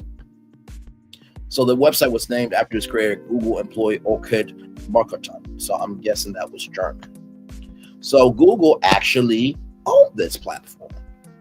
As you can see, from 2004 to 2014, 2004, 2005, 2006, 2007, 2008, 2009, 2010, 2011, 2012, 2014. So 10 years, right? 10 years, okay? So right here, traffic of that, United States mostly, Japan, Brazil, Netherlands, United Kingdom. That's the traffic on March 31st, 2004. By that time, it changed to Brazil. See how Brazil was 5.16? Now Brazil is 55.5. September 30th, 2014. That's not all they did, though. They also had Google Buzz. This was a social networking, microblogging, and messaging tool developed by Google. It replaced Google Wave. Right here, Google Wave was a software framework for real-time collaborative online editing. Users could share links, photos, videos, stats, messages, or comments organized in conversations and visible in the user's inbox. Kind of like a platform called Facebook.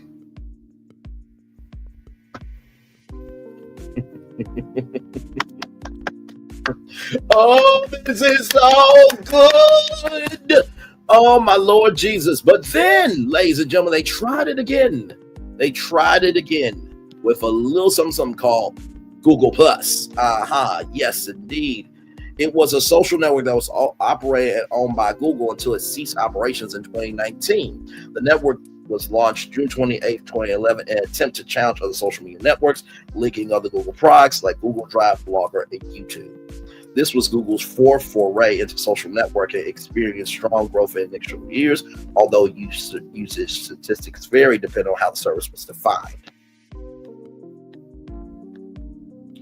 So, in 2011, Google Plus had 10 million users after 2 weeks of launch. In a month, it had 25 million. In October 2011, the service had about 40 million users, according to Larry Page. By the end of 2011, Google Plus had 90 million users. In October 2013, approximately 540 million monthly active users used the social layer by interacting with Google Plus enhanced properties, such as Gmail, the plus one button to like, and YouTube comments. Some 300 million monthly active users participate in the social network by interacting with the Google social networking stream. There was a little thing called Google Hangouts. Let's get to that.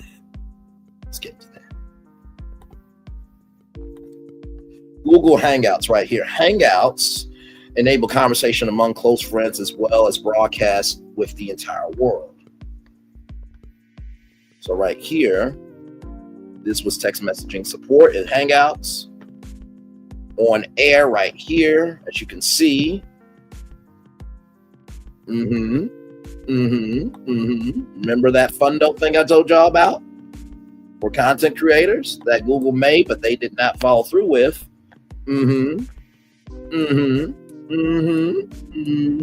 Yes. Yes. Oh my Lord. So right here, video call before lighting fixes and video call after lighting fixes.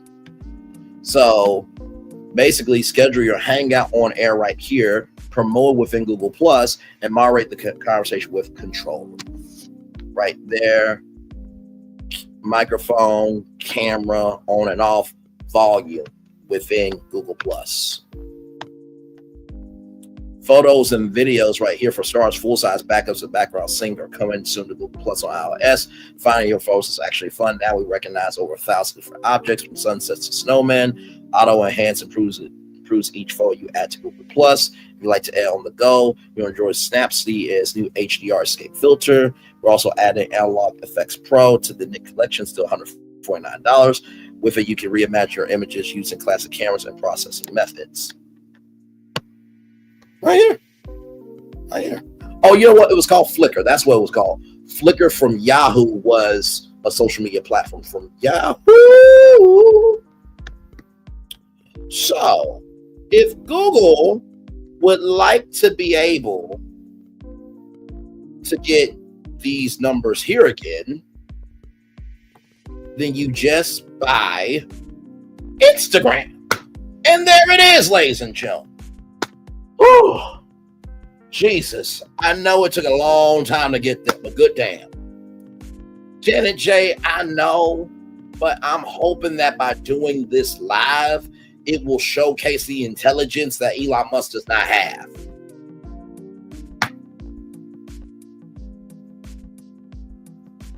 There it is. So I believe that Google would buy Instagram and incorporate Instagram into the Google family. But guess what? You can take your YouTube videos and upload them to Instagram. You can do videos on Instagram and upload them to YouTube. Cross promotion, ladies and gentlemen. Y'all, this one right here, it took a lot of research, a lot of hard work, and a lot of mental to connect all those dots. And this is what I mean by being the media nerd of social media.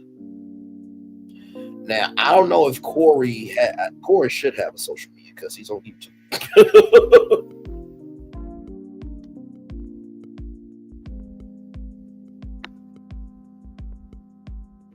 Okay, he does. Okay. He's got a Calendly thing. Okay.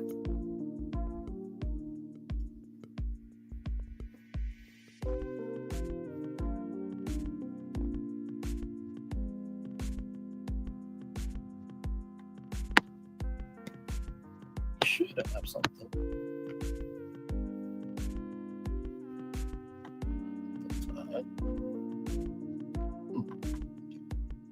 Well, I guess I have to wait. We'll try to find him another way.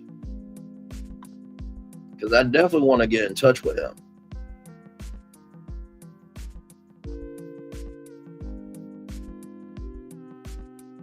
Oh, wow. Okay. Yeah, I just got to find another way to get in touch with him. Because I definitely want to send him this, see what he thinks about it. But y'all, I just wanted to come here and give y'all this, that I think Google could buy Instagram. Now, like I said, it's a prediction, which means that it may or may not happen. Okay. So I just want y'all to just breathe in. Okay, Bray, like this is a good prediction, but it may or may not happen. This was literally just for the fun of it. It really was just for the fun of it. So what did y'all think about my prediction? Do you think I'm right? Do you think I'm wrong? Do you think I'm in the middle? Y'all let me know in the chat of what you think. I know that was a lot of intel for sure, but I hope you guys enjoyed it.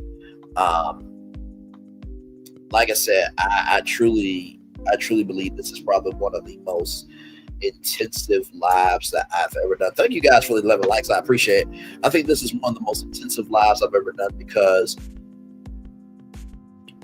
to take a video, right, and then to find evidence that supports it and to come to a prediction like this is huge.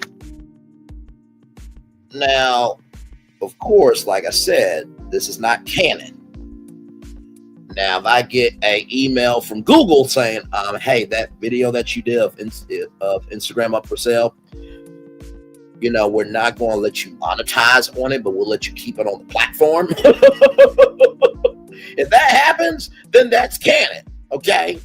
But everything's alleged, in my opinion, is for entertainment purposes only. I'm going to turn on my camera now because we've done the whole show for over an hour. Yes, we have. Woo, what a bonus show tonight. Like I said, it took all of that to get to this. You know what I mean? So, Brandon, you're really good. You're really good at this. You know the numbers on each company. That's awesome. Listen, I appreciate you so much. You know, my mentor, Marion Wodzinski, she said to me, your hidden gift is branding, marketing, advertising, promotion, and social media. That's your hidden gift. I'm like, no, it's not. I do radio and TV. And here we are. So, you know, honestly, to tell you the truth, I'm going to try to see if I can, you know, DM Corey and see like, hey, I did this video. I would like for you to watch it. Watch the whole thing. Give me your review. Give me your take. And if there was a way to get this to Instagram and they watched it and they came back to me and said, you know what, you must be out your ever-loving mind. But then they're like, are you available to be like a creative director at Instagram? You gonna pay me at least $7.5 million a year. Because I am giving this strategy out here, not just for content, but because I truly believe that from what Corey is saying, if it's under new management, sometimes under new management can come new opportunities. So, whew. And then I mentioned I have 2 shows for y'all tomorrow at 11 and 6 a.m. Not 6 a.m. child, but at 11 a.m. and 6 p.m. on top of this show. So, like I said, it's been a minute since we've done a deep dive live on this channel. I absolutely love being able to do deep dive lives like this. So hopefully, this will get into the tech sector. This will get into social media. This will get into the news sector. And, hopefully, it trends a little bit. You know what I mean? So thank you to Vanessa. Thank you to D Truth. Thank you to Janet J for being here, to everybody that's been in the bushes. The fact that there are 5 people here right now to see if Instagram is up for sale means a lot. As a content creator, when you are creating content, you do not know what is going to hit until you put it online. And so the fact that Corey put up that video and I was able to take that inch and make it a mile.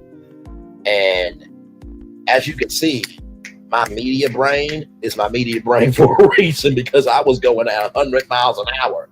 But it's all with context, conjecture, and connection. I love this industry beyond the words I can express. I think that the creator economy is growing. And I think it's on a path of positioning itself where it needs to be a new industry where the creator economy is basically the answer to legacy media. Like I said before, and we talked about this yesterday, about how Disney wants to use user-generated content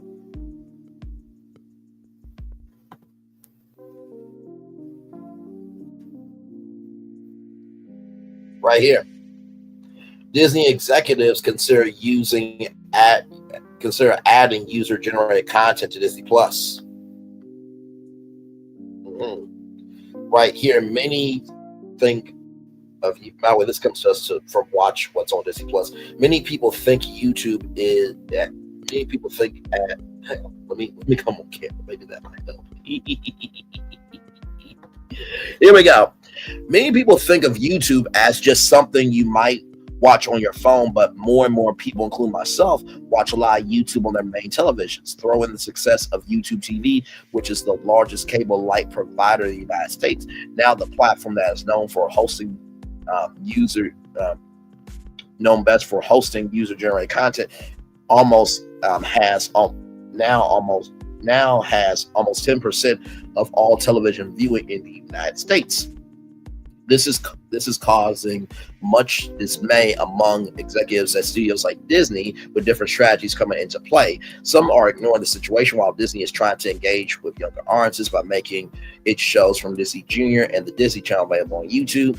Generally, Disney still treats YouTube as a promotional platform with trailers, clips, featurettes, and interviews. It has tried making more expansive shows specifically for YouTube, like Star Wars Jedi Temple Challenge, and for a while there was a number of exclusive Disney Plus themed shows released weekly on YouTube. However, due to the cost, these have been all canceled. That's not all. According to CNBC, Disney executives regularly discuss YouTube every day as strategic means and have considered adding user-generated content to Disney Plus, though it's not on the immediate roadmap, according to people familiar with the matter who asked not to be named because the discussions are private.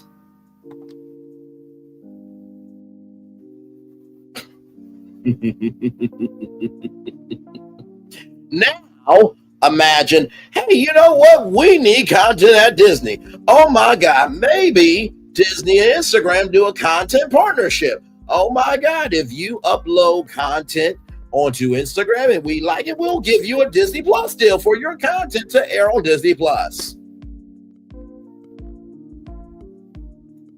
Back off camera.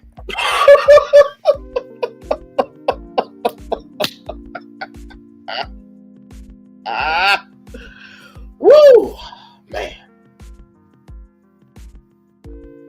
And there it is. There it is right there, my friend. There is Janet J right there. So, like I said, this is huge for so many reasons, right? And as you can see here in this article, they talk about how it will be difficult. Go on camera, says they talk about how difficult it will be to manage user-generated content on Disney Plus. That's not going to be that hard. Here's how you do that. Don't get rid of Hulu.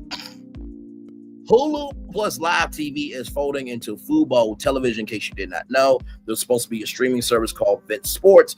That was going to be Fox, ESPN, and Warner Bros. Discovery. It was going to be a sports exclusive streaming service. However, Fubo has been sports heavy for a very long time. And Hulu is only available in the United States. So now, because Hulu plus live TV is folding into Fubo now it is able to be viewed in the United States, Canada, US, Canada, Spain, and Europe. Okay, so now Hulu is international, but the main platform Hulu is still in the US. Expand Hulu into a global market. Here's how you do that. You ready, Disney? You ready? You ready? Be the streaming platform for Black and MIPOC content creators and everybody else who cannot get a meeting with Max and Netflix. User-generated content is all over the world. If you open it up to independent artists and content creators to have Hulu deals, now, guess what? YouTube content is global. TikTok content is global. Instagram content is global. Facebook content is global. Twitter content is global. You see what I mean? So it kind of boggles. Hang on 1 second. Sorry, y'all. Okay. So it kind of boggles my mind when, the options to do what is right is available, but yet you're not taking them. And here's how you break down the user-generated content. You ready, Disney? If there's anything dealing with nature, right? Because there are some nature content creators. You put that in your National Geographic hub in Disney Plus. If there's any kids content or unscripted content based on imagination, creativity, then you put that in Disney Plus. Marvel, there's many comic book fans that talk about Marvel on YouTube all the time. Put that content in the Marvel tab. Same thing with Star Wars. There's plenty of people that they watch Star Wars content, right? And they talk about Star Wars all the time. Put that in the Star Wars category. Your adult content, like Braylon's virtual tour, you put in the Hulu tab in Disney Plus. And of course, there's anime. That's more adult. You put that the anime content creators in the Hulu tab and onto Hulu. Or you just make an anime tab. You see how easy it is to make that user-generated content thing happen like that? Back off camera. Like, come on. What are we doing here?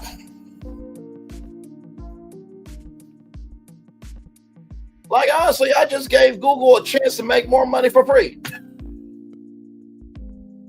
And I gave Disney a way to get more income for free. Not like Disney needs more money, but there it is.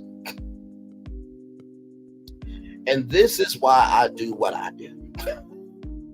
So, like I said, it may take a minute for this to trend. I don't know how far it's going to go, but I literally did this just because I was inspired by Corey. I was inspired by Corey McClain. I really was inspired by him because I thought what he said was absolutely brilliant. And I will show y'all one more time the video here.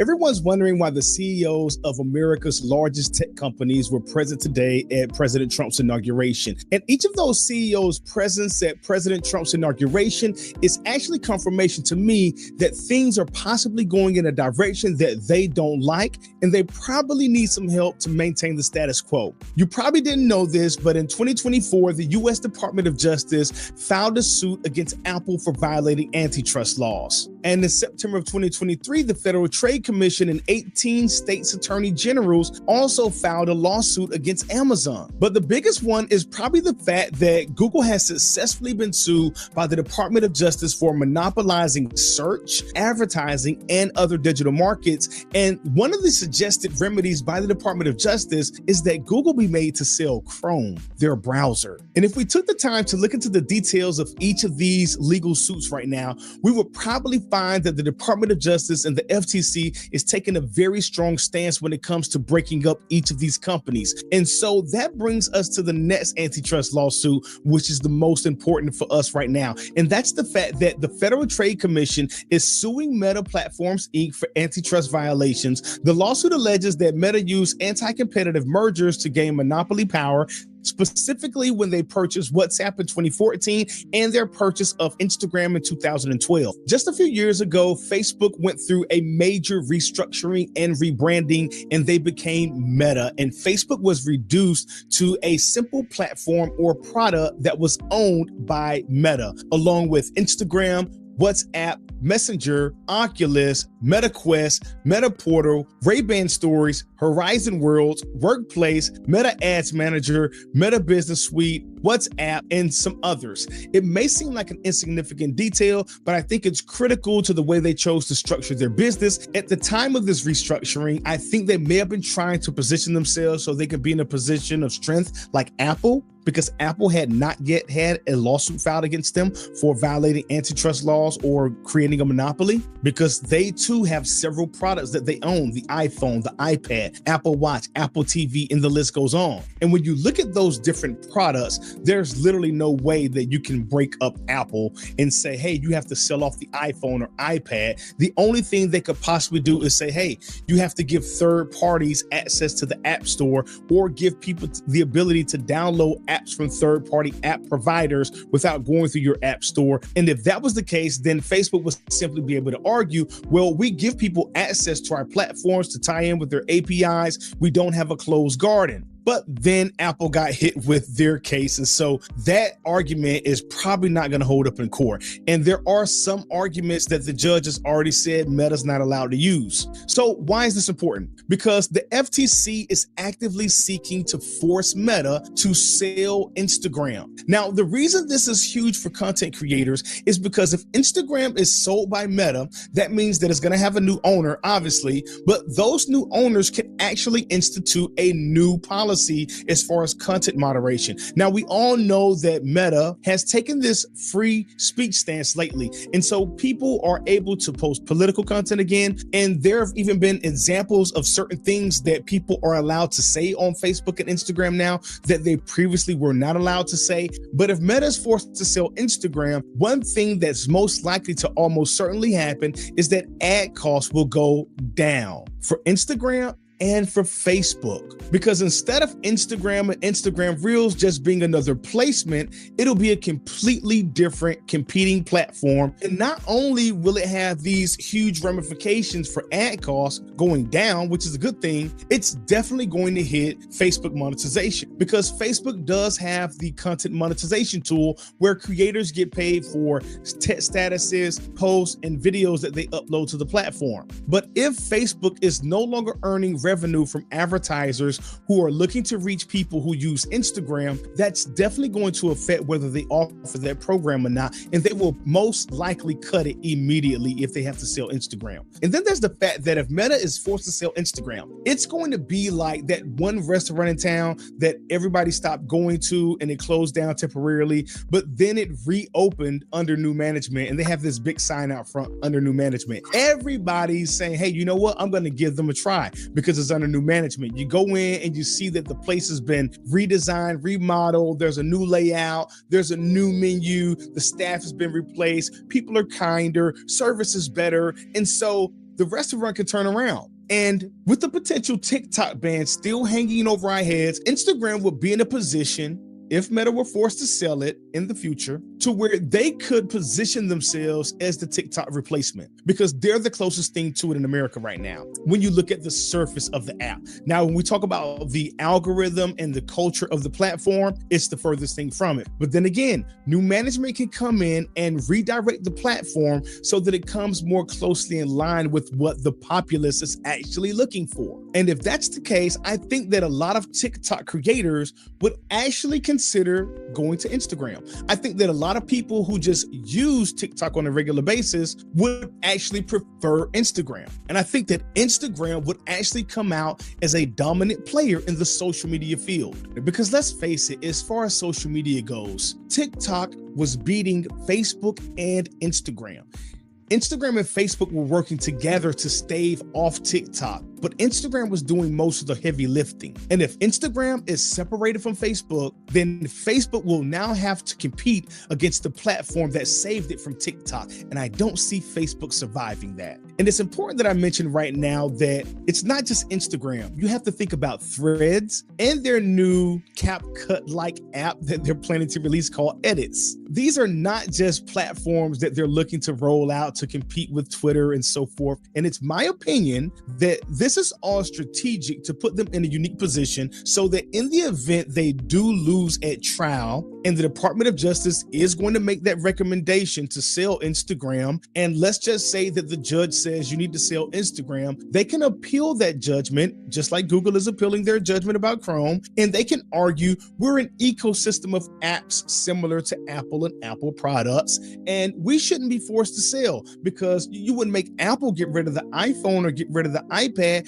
You would just give them certain regulations. And so they will make a list of alternative regulations that restrict their activity and their ability to move around in the market, that make them less competitive and make room for other people to capture market share without necessarily selling off Instagram. Because if they have to sell off Instagram, they're going to have to let Threads and Edits go as well, most likely, because they are distinctly labeled as Instagram products every single time you hear them talk about them. This is all strategic because they're afraid they're going to have to sell Instagram. I don't know how this case is going to play out. All I know is that trial is set for April 14th, 2025. And if I've learned anything from the TikTok ban, there's only one person who could do anything, if there's anything that can be done to help Meta as far as not having to sell Instagram, because the trial date has been set. And if that's the case, then it doesn't surprise me that they're all gathered together in a single place because they need help. Either way, big changes are coming to social media in 2025, and I wouldn't be surprised to see a sign that said Instagram under new management and everyone flock to it. If you got value out of this video, hit the like button and subscribe to the channel.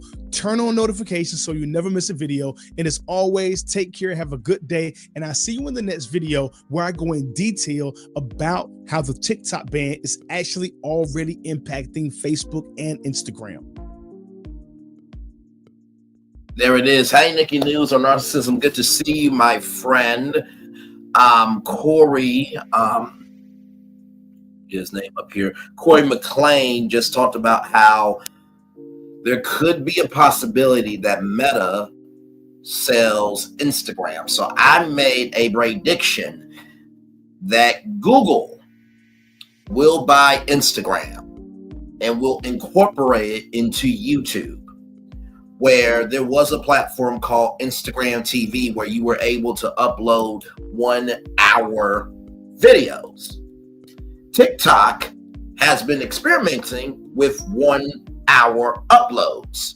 The highest you can go on TikTok is 10 minutes. There was a show from NBC Peacock called Killing It, where they uploaded 6 10-minute videos.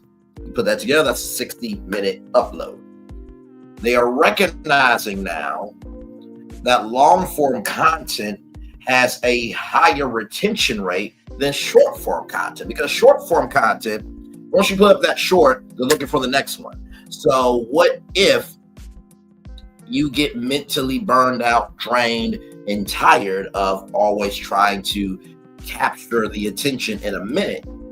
Where with long-form content, it can be sponsored, It can be spliced, repurposed, everything in between.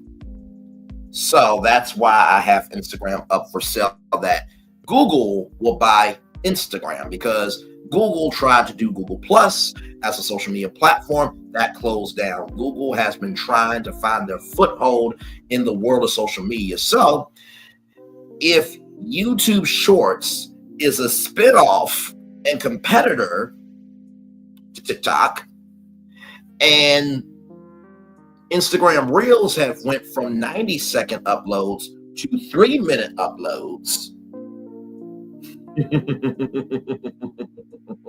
and TikTok is experimenting with 5-minute uploads, well, instead of trying to get YouTube Shorts to be a thing, why not buy Instagram, Google buy Instagram, and incorporate it into the Google family? That is my prediction. If Instagram is up for sale, that Google will buy it. And I'll show you the biggest reason why here.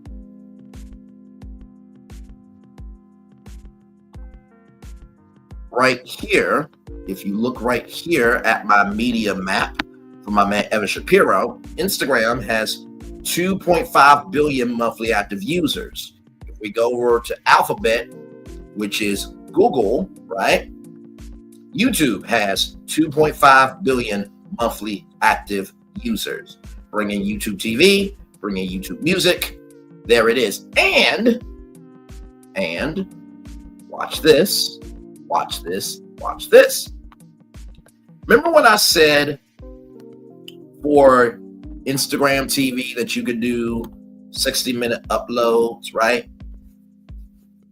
Up to 60-minute uploads. Now imagine you upload audio on YouTube TV with an album cover, right? For 10 3-minute tracks, right? Okay, follow with where Braylon's going here. Imagine you do that on Instagram TV. Well, let's just say that YouTube likes it. Oh my God, your songs or song that you uploaded to Instagram TV now gets uploaded to YouTube Music that has 100 million monthly users, right? Let's say also too that you upload a series that you've done through Instagram TV. Oh my God, maybe, just maybe, we make a Instagram TV tab inside YouTube TV. Now you are seen by 8 million subscribers. The connectivity here is beyond ridiculous. I have given y'all many predictions before, but this one I truly feel from Corey McLean, that what he said, if Meta is forced to sell Instagram, that I truly believe that Google will buy Instagram and incorporate it into the Google family, and it will be a part of the YouTube family. So now it will be YouTube, YouTube Music, YouTube TV, Instagram, Threads, Edits. So now YouTube is its own company. Now add on top of that YouTube Studios, where YouTube can sell TV shows to Hulu, to Max, to Netflix, to ABC, NBC, CBS, Fox, the CW. That means your show that you're creating on YouTube could be sold to YouTube Studios. It can be uploaded to YouTube TV. Hell, YouTube Music probably has podcasts, so you can probably download your content creator's favorite show as a podcast for YouTube Music. And you can also upload the replay of that onto Instagram, which has, once again, everybody, 2.5 billion monthly active users.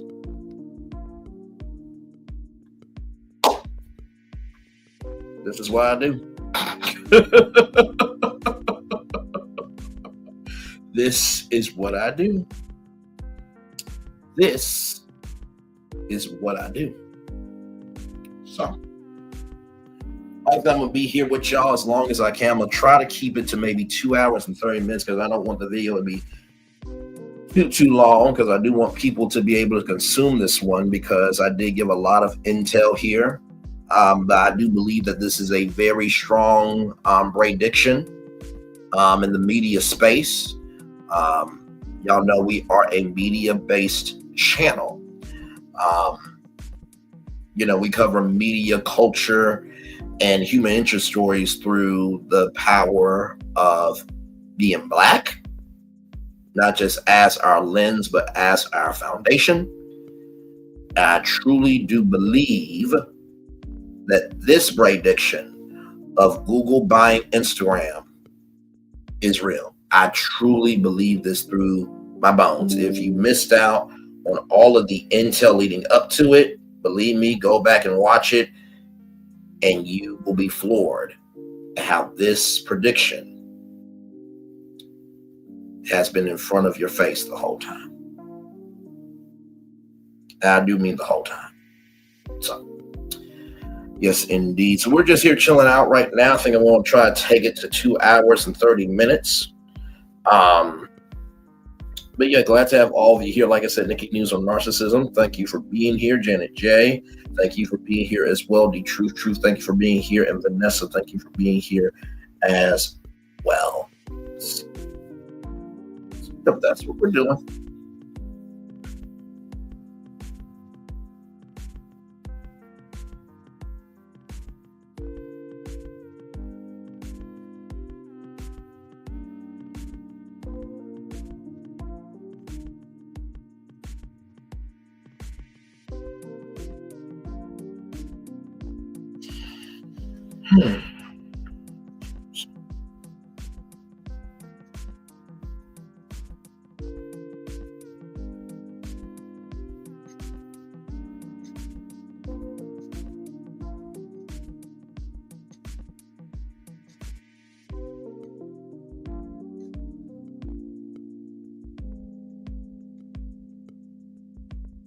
So we are just chilling out, y'all. Glad to have y'all here.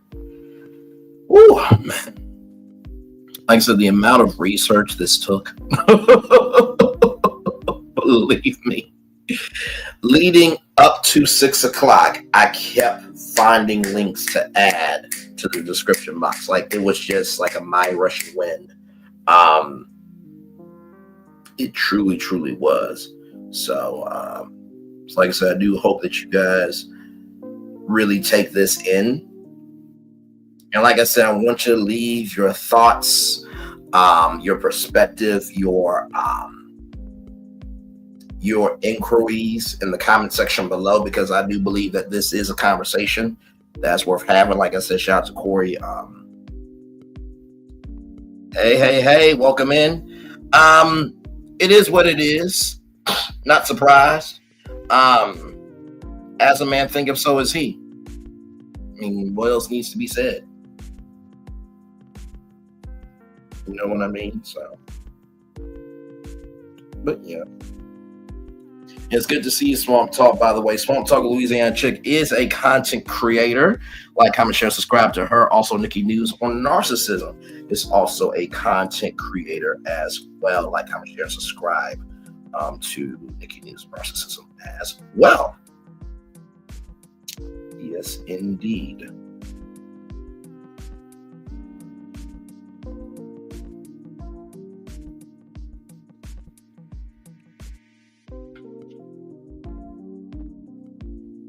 Like I said, a lot going on, y'all. But yeah, like I said, I'm just rocking out here with y'all. I'm gonna be here as long as y'all want me to be here. You know what I mean? So I'll probably rock it out until 2:30. 2 hours and 30 minutes, just to give everybody some time to be in here and feel like they're a part of the show and everything. And then I'll probably end it there, because I don't want the video to be too long, because I do want to get some traction.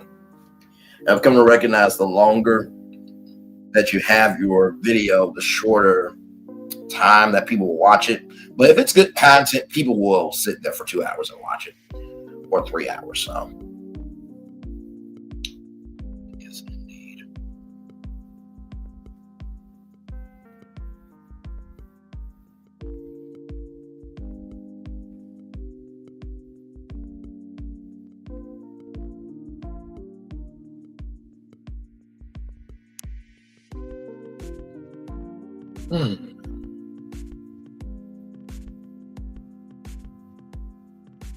See ya.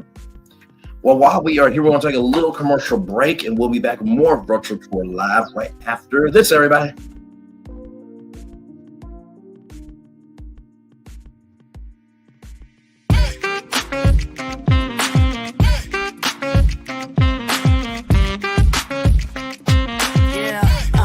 Yeah, we hustle all day. Yeah, we're working, let me play. You know me, work real hard, now we're ready, let's play. Hustle up, yeah. Ready, set, let's go, yeah. Hustle up, yeah. Ready, set, let's go. Turn it up, turn it up, turn it up, turn it up a little louder. Now get low, come on, jump into the flow, yeah, jump into the flow. Turn it up, turn it up, turn it up, turn it up a little louder. Now get low, come on, jump into the flow, yeah, jump into the flow. Turn it up, turn it up, turn it up, turn it up a little louder. Now get low, come on, jump into the flow, yeah, jump into the flow. Turn it up, turn it up, turn it up, turn it up a little louder. Now get low, come on, jump into the flow, yeah, jump into the flow. Turn it up, turn it up, turn it up, turn it up a little louder. For Ramirez? Wingstop's triple meal deal. 6 classics, 6 boneless, and 2 tenders with 2 dips and a large fry for just $17.99. Get yours delivered today at Wingstop, where flavor gets its wings. Welcome to Copeland's. Copeland's is not just some fancy place for your big night out. In fact, there's no occasion too big. Or if you like, too small. Copeland's. There's always something good.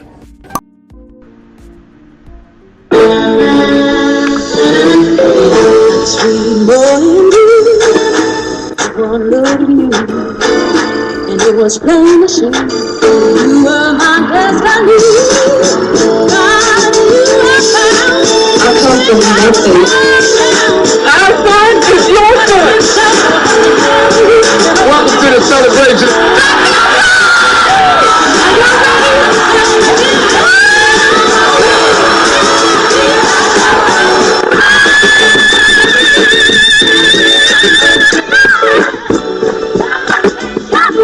We always got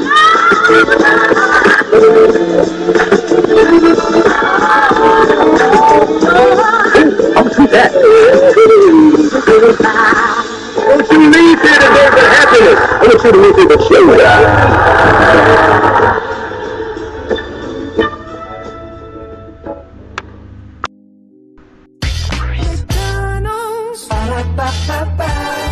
I'm loving it.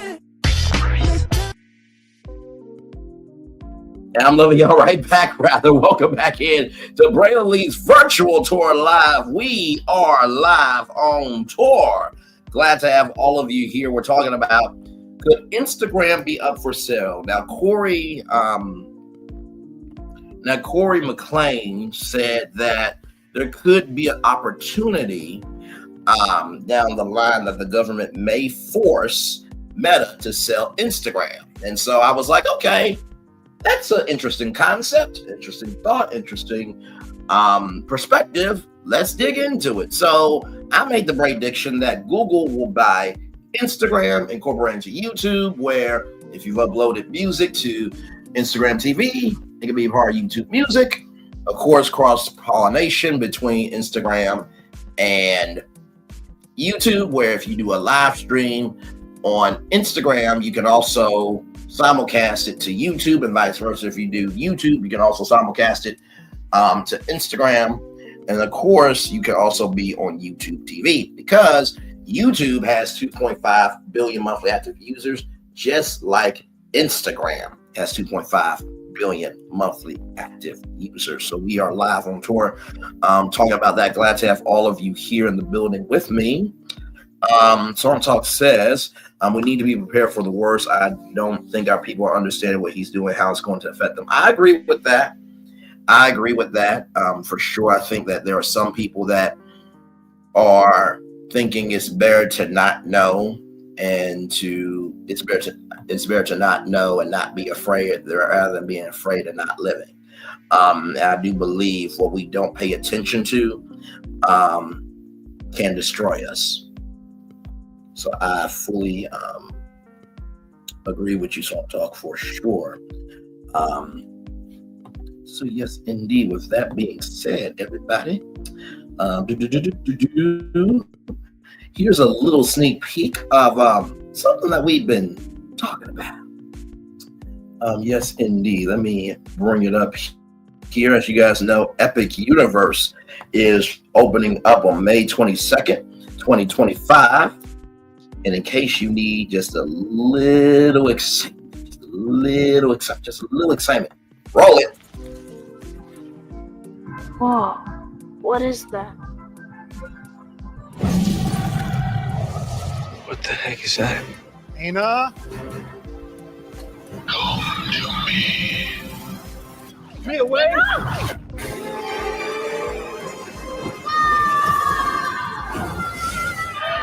5 immersive worlds.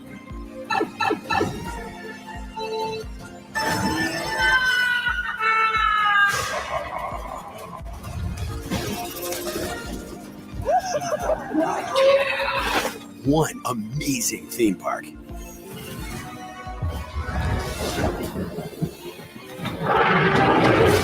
Our universe will never be the same. Yeah? Oh, you gotta see this. Epic Universe, only at Universal Orlando Resort. That's coming May 22nd, 2025. Selenova has already opened up this week. We were live with La Renee Creole. She is live on the scene there at that wonderful hotel. Terra Luna will be opening up March 25th, 2025, and then the Universal Grand Helios or Helios Hotel we open up the same day as Epic Universe on May 22nd, 2025. For any and all information on Epic Universe, just type in Epic Universe onto this channel. You'll be able to catch all the live streams, all the replays rather, of Epic Universe, including that Grand Helios or Helios Hotel. We get into that as well. Like I said, glad to have all of you here. We are just chilling out. Probably going to take it up to 2 hours and 30 minutes and then cut it off here. But this has been a wonderful, wonderful live. We've been talking about Instagram up for sale. Potentially is not up for sale right now. This is just speculation. Y'all know I don't go live on Thursdays unless there is something in the culture to talk about.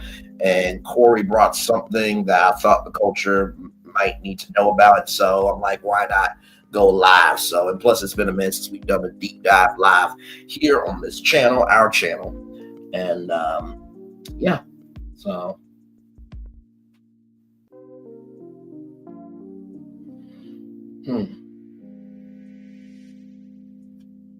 My Lord, my Lord, my Lord.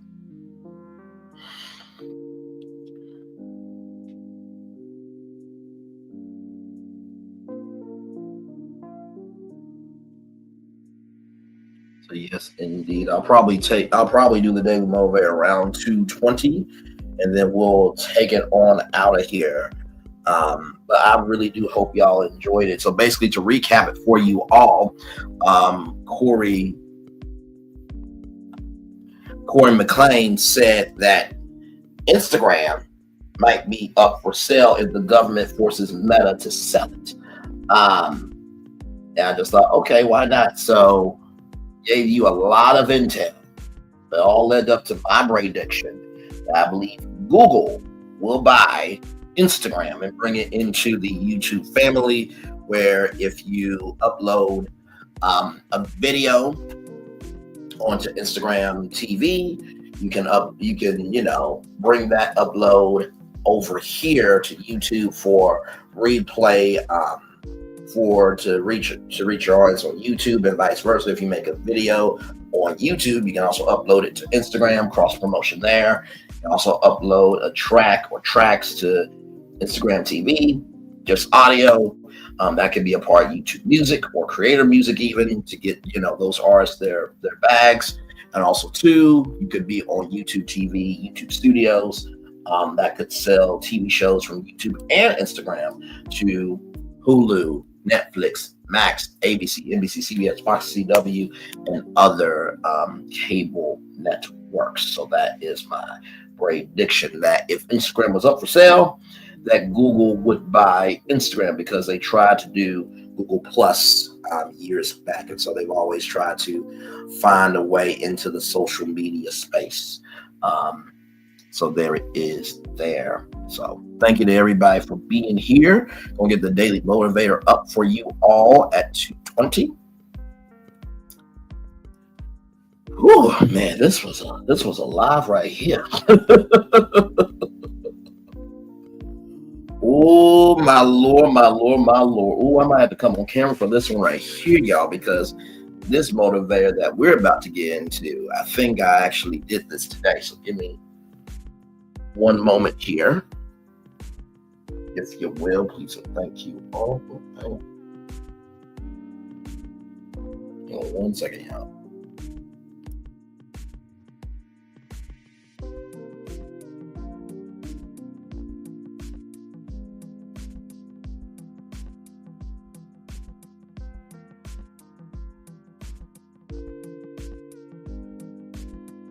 Give me 1 second, everybody.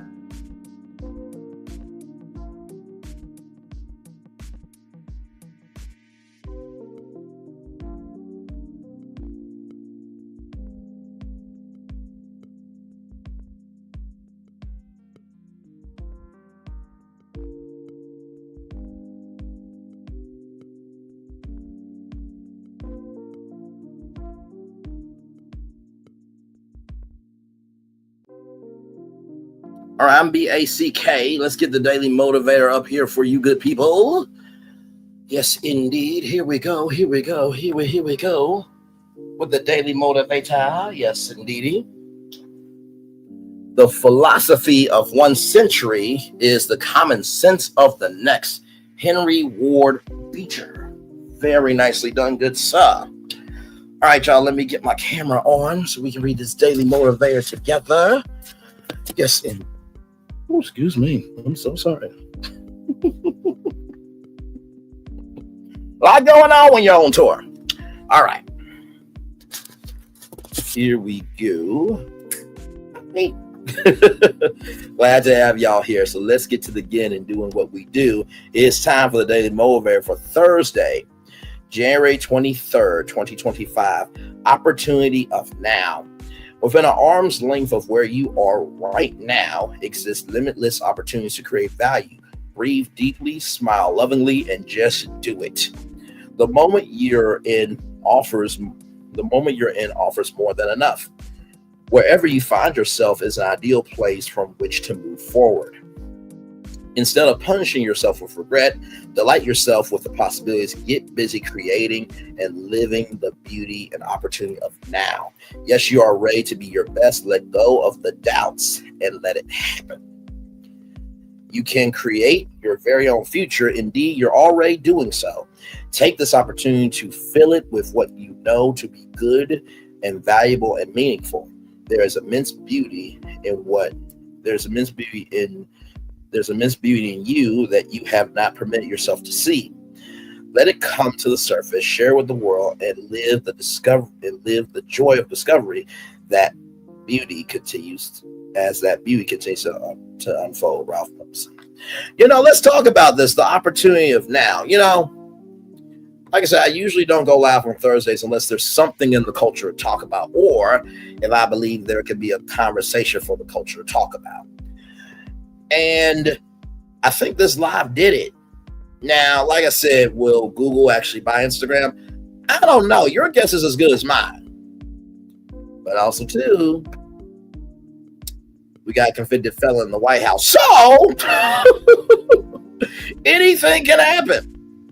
So the first thing I'll tell you about opportunity of now is recognizing what can you invest in order for it to be an opportunity for you. What can you invest to make it an opportunity for you? What can you invest to make it an opportunity for you? Think of an opportunity like supernatural energy. God can't put anything super on your natural if you're not giving nothing natural for him to utilize. So the opportunity is the natural. Your energy is the super. So that's the first thing I'll tell you. The second thing I'll tell you about opportunity of now. Yes, you are ready to be your best. Let go of the doubts and let it happen. My mom said something to me I'll never forget. She said, Braylon, just because you're not on TV doesn't mean your voice is not on TV. It's just not your time yet. But if you keep thinking, oh my God, I'm not on CNN, I'm not on MSNBC, or if I'm not, at this, industry expo, or I haven't reached this person or that person, or da. Here's the thing. Everybody who is success has been a failure in order to get to that success. The doubts that they had to let go of to be that success were excruciating. But you want to know the gag? Just because they're successful doesn't mean they don't still have doubts. So if successful people can have doubts and still be a success, what is stopping you from starting for your opportunity? Second thing I'll tell you. Finally, the third thing I will tell you about opportunity of now. Live in the joy of discovery as that beauty continues to unfold. I want to focus on continues to unfold. A lot of times we believe that chapters ending are usually because of something sad. But you know what happens in the book, right? New page. If a book can have new chapters, the beauty of you living the joy of discovery can continue to unfold. If a book can have new chapters, you can have beauty to continue unfolding for you. If a book can have new chapters, you can have that beauty continuing to unfold for you as you access, receive, and utilize the opportunity of now. With that being said, everybody, y'all, this has been such a fun live. I truly, truly love y'all. I mean, it goes without saying.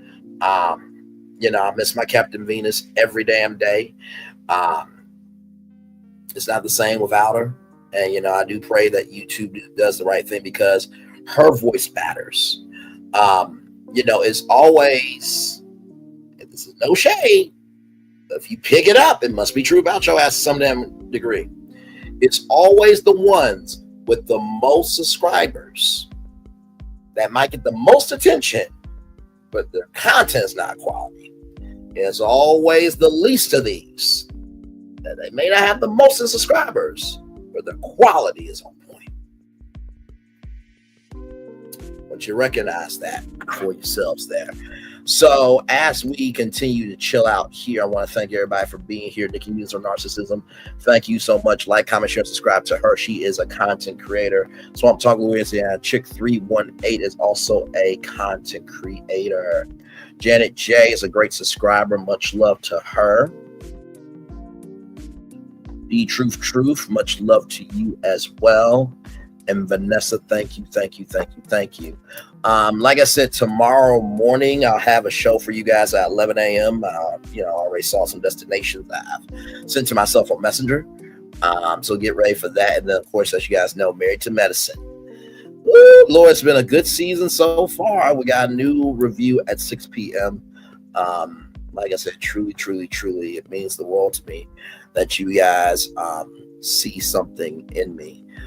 Let's see where we are with the likes before we head out of here. 16 likes. Wow. Thank you all so much. Thank you all so much. That truly warms my heart. And, it's funny. I talked with Glam Rocks and she said, Braylon, you just got to keep being on your path. Like, I actually see you on the news one day. Being able to be a commentator, to be an expert, to be a voice in the culture. And I recognized my mindset determines my rise and my fall. You know how they say your attitude determines your gratitude? Well, I always add to that your gratitude determines the range of blessings or the range of curses that come into your life. Now you're probably wondering, what do you mean range of curses? If your attitude becomes, selfishness, then that determines the range of curses that come your way. And I always say anyone can be a present to entertain you, but it takes somebody to be a gift to bless you. Do you not realize the fact that 16 people liked a video about Instagram being up for sale, when honestly you got so many other things going on? But for 16 people to see you, to hear you, and to say, you know what? You're doing your own thing, and I'm here for it.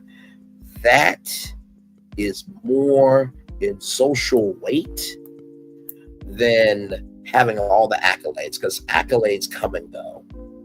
But if you're not being embraced, the views are shit. The subscriber count is shit. If you're not being embraced, everything is a waste.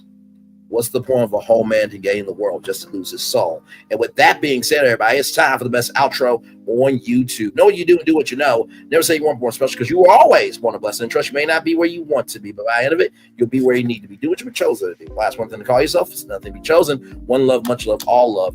I have spent time with you. You have spent time with me. And hopefully by spending time together, rise up to be great together. And always remember what you're doing: radio, television, YouTube, live your best life, or maybe you're just saying some insider Google information just may not be available to the public yet. Make sure the replay is not just ready for you to watch it, not just ready for you to listen to it, but for you to want to experience it again. I love you. I value, I embrace you. I always remember, receive love, you gotta give it. Or receive love, you gotta give it. Or receive love, you gotta give it. Wherever obstacles you've overcome, wherever success you have achieved on this particular day, I'm extremely proud of you. But if no one else is proud of you, be proud of your damn self. And finally, y'all, listen. Think about Arkansas every day. And I think about Dave & Buster's. I think about Walmart. I think about Ebony and Jet Magazine. Any great idea can come from anywhere. Don't let where you are determine how you can be reached. Because if you are good of being a people, you are good of energy, and you are good in your responsibility, good will always come to you. Commercial break and fireworks are coming your way for the day that was, for the day it's coming, for the blessings, the only way for you, me, and all of us as a society, as a people, as a culture. I feel the love, and I'll send it right back to you. Good night, everybody. Love you all. Bye-bye.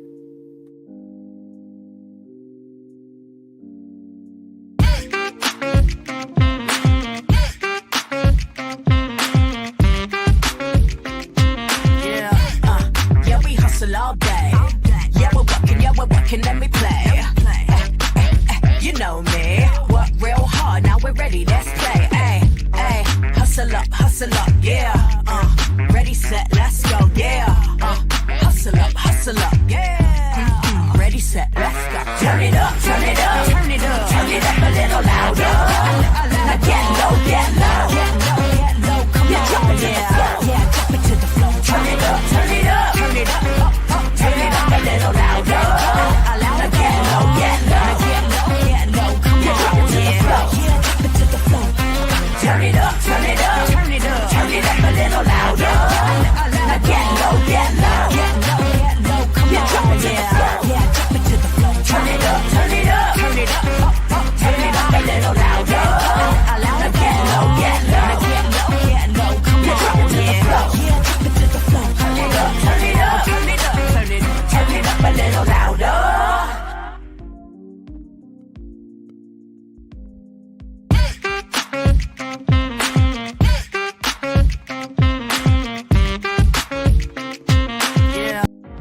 Things have been a little quiet around here. We've missed the fun, we've missed the excitement, we've missed the entertainment, we've missed the nightlife. But most of all, we've missed you. We're getting ready. Caesar's rewards. We can't wait to welcome you back.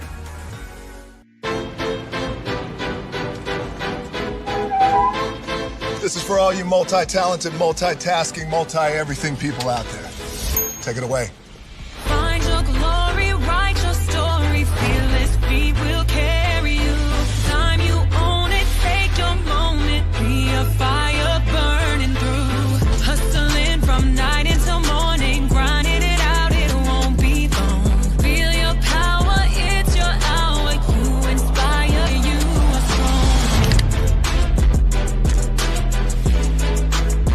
Enjoy your Zoa. No applause? You're all fired.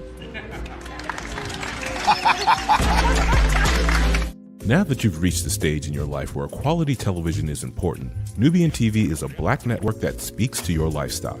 Nubian TV is the world's first digital network devoted to the upscale and political lifestyles of black people. Nubian TV's programming includes politics, travel, fashion, food, automotive, arts and culture, civil rights, music, and more. Watch now on Amazon Fire TV, Roku, or watch globally at nubiantv.net. Nubian TV, it's what you want to watch.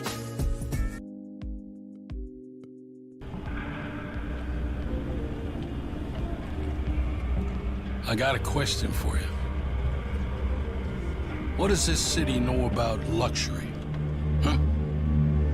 What does a town that's been to hell and back know about the finer things in life?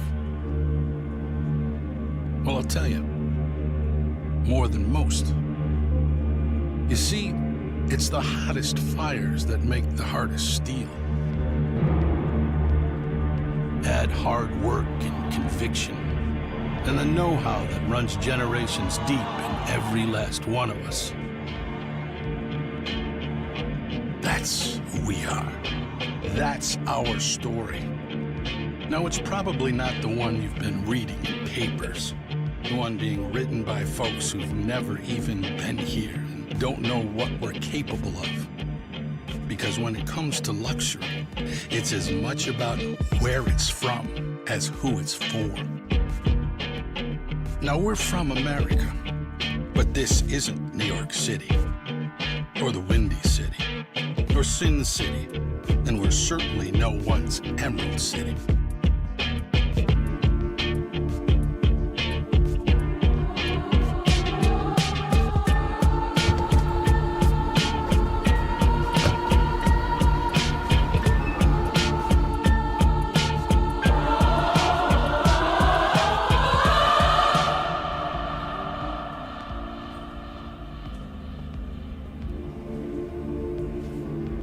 This is the Motor City, and this is what we do.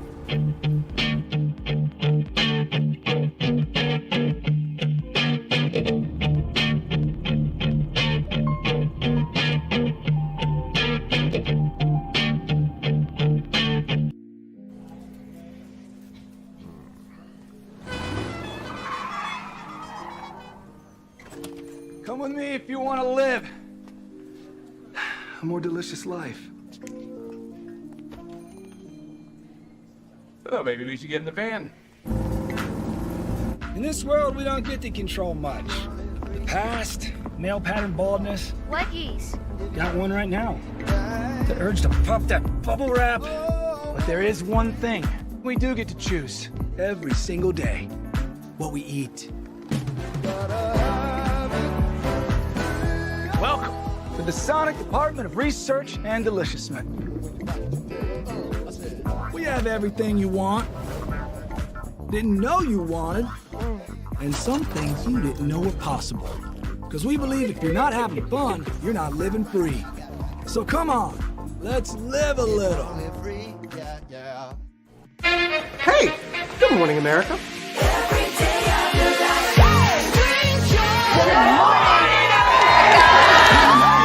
Good morning, America. Good morning, America. Good morning, America. Money! Are you ready? They are ready. Covering the biggest events in the country right now. There's a lot going on here this morning. It's always a good time. That's what the show's about. That's good. Really good. Very good. Coming in hot, Jimmy, coming in hot. It's far from elementary. Good morning, America. I'm not going to try to strut like Michael or anything. I have known George a long, long time. Have you ever gotten him to dance? Look at that face. You don't just see it, you feel it. I'm in. I'm in. I'm in too. I'll be there. I am here and so happy. I'm in. I'm in too. I'm in. That tells you something when Snoop Dogg's in. Michael, George, where? Ginger? Open your eyes. Think of the one place you've always wanted to see.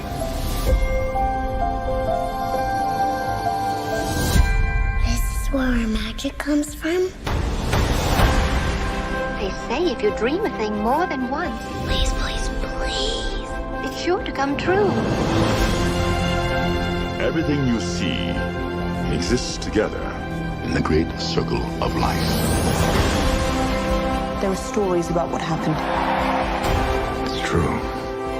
All of it. In every job that must be done, there is an element of fun. I told you she was tricky. Life is full of possibilities. What do you want to be remembered for? The world is in our hands, and we gotta do something with it. I just want to say a word of thanks to all the artists, the workers, and all of you. The young and the young in heart. You helped make this dream come true.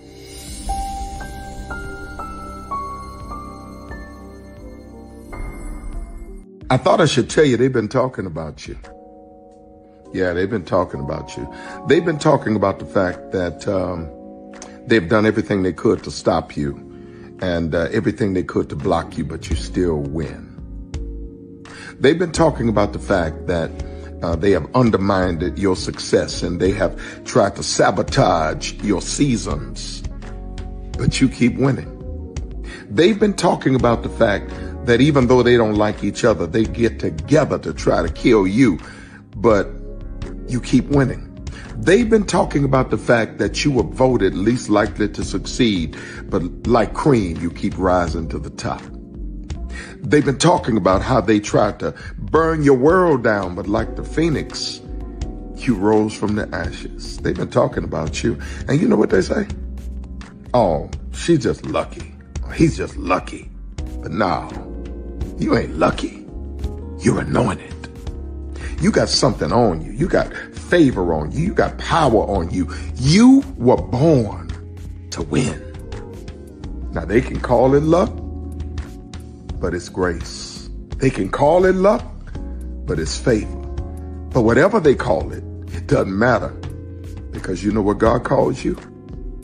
Do you know what God calls you? A winner. I thought I should tell you they've been talking about you. Yeah, they've been talking about you. They've been talking about the fact that they've done everything they could to stop you and everything they could to block you, but you still win.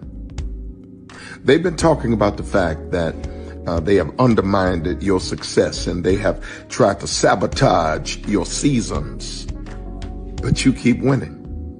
They've been talking about the fact that even though they don't like each other, they get together to try to kill you, but you keep winning.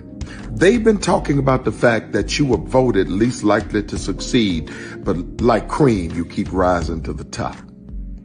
They've been talking about how they tried to burn your world down, but like the phoenix, you rose from the ashes. They've been talking about you, and you know what they say?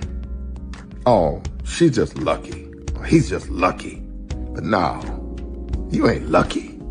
You're anointed. You got something on you. You got favor on you. You got power on you. You were born to win. Now they can call it luck, but it's grace. They can call it luck, but it's favor. But whatever they call it, it doesn't matter, because you know what God calls you? Do you know what God calls you? A winner. I thought I should tell you, they've been talking about you. Yeah, they've been talking about you. They've been talking about the fact that they've done everything they could to stop you and everything they could to block you, but you still win. They've been talking about the fact that they have undermined your success and they have tried to sabotage your seasons, but you keep winning. They've been talking about the fact that even though they don't like each other, they get together to try to kill you, but you keep winning. They've been talking about the fact that you were voted least likely to succeed, but like cream, you keep rising to the top.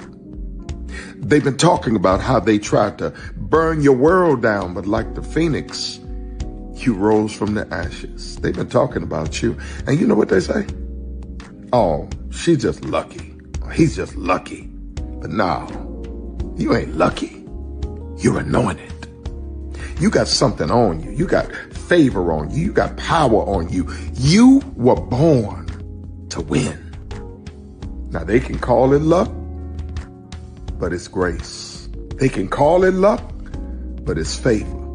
But whatever they call it, it doesn't matter, because you know what God calls you? Do you know what God calls you? A winner. Caesar. Just look at him. Politician. General. Author. Ruler. Man.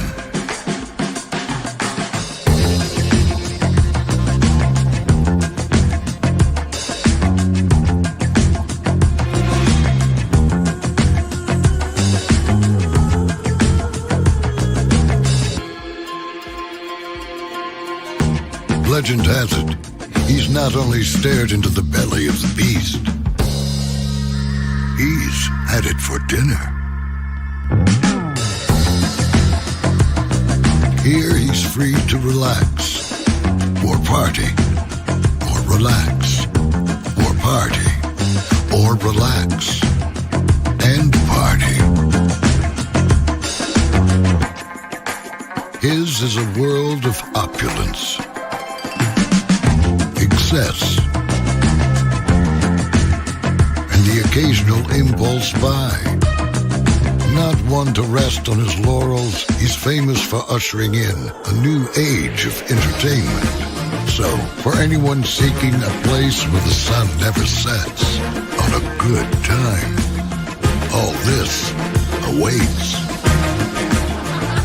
I am Caesar, and I approve this palace.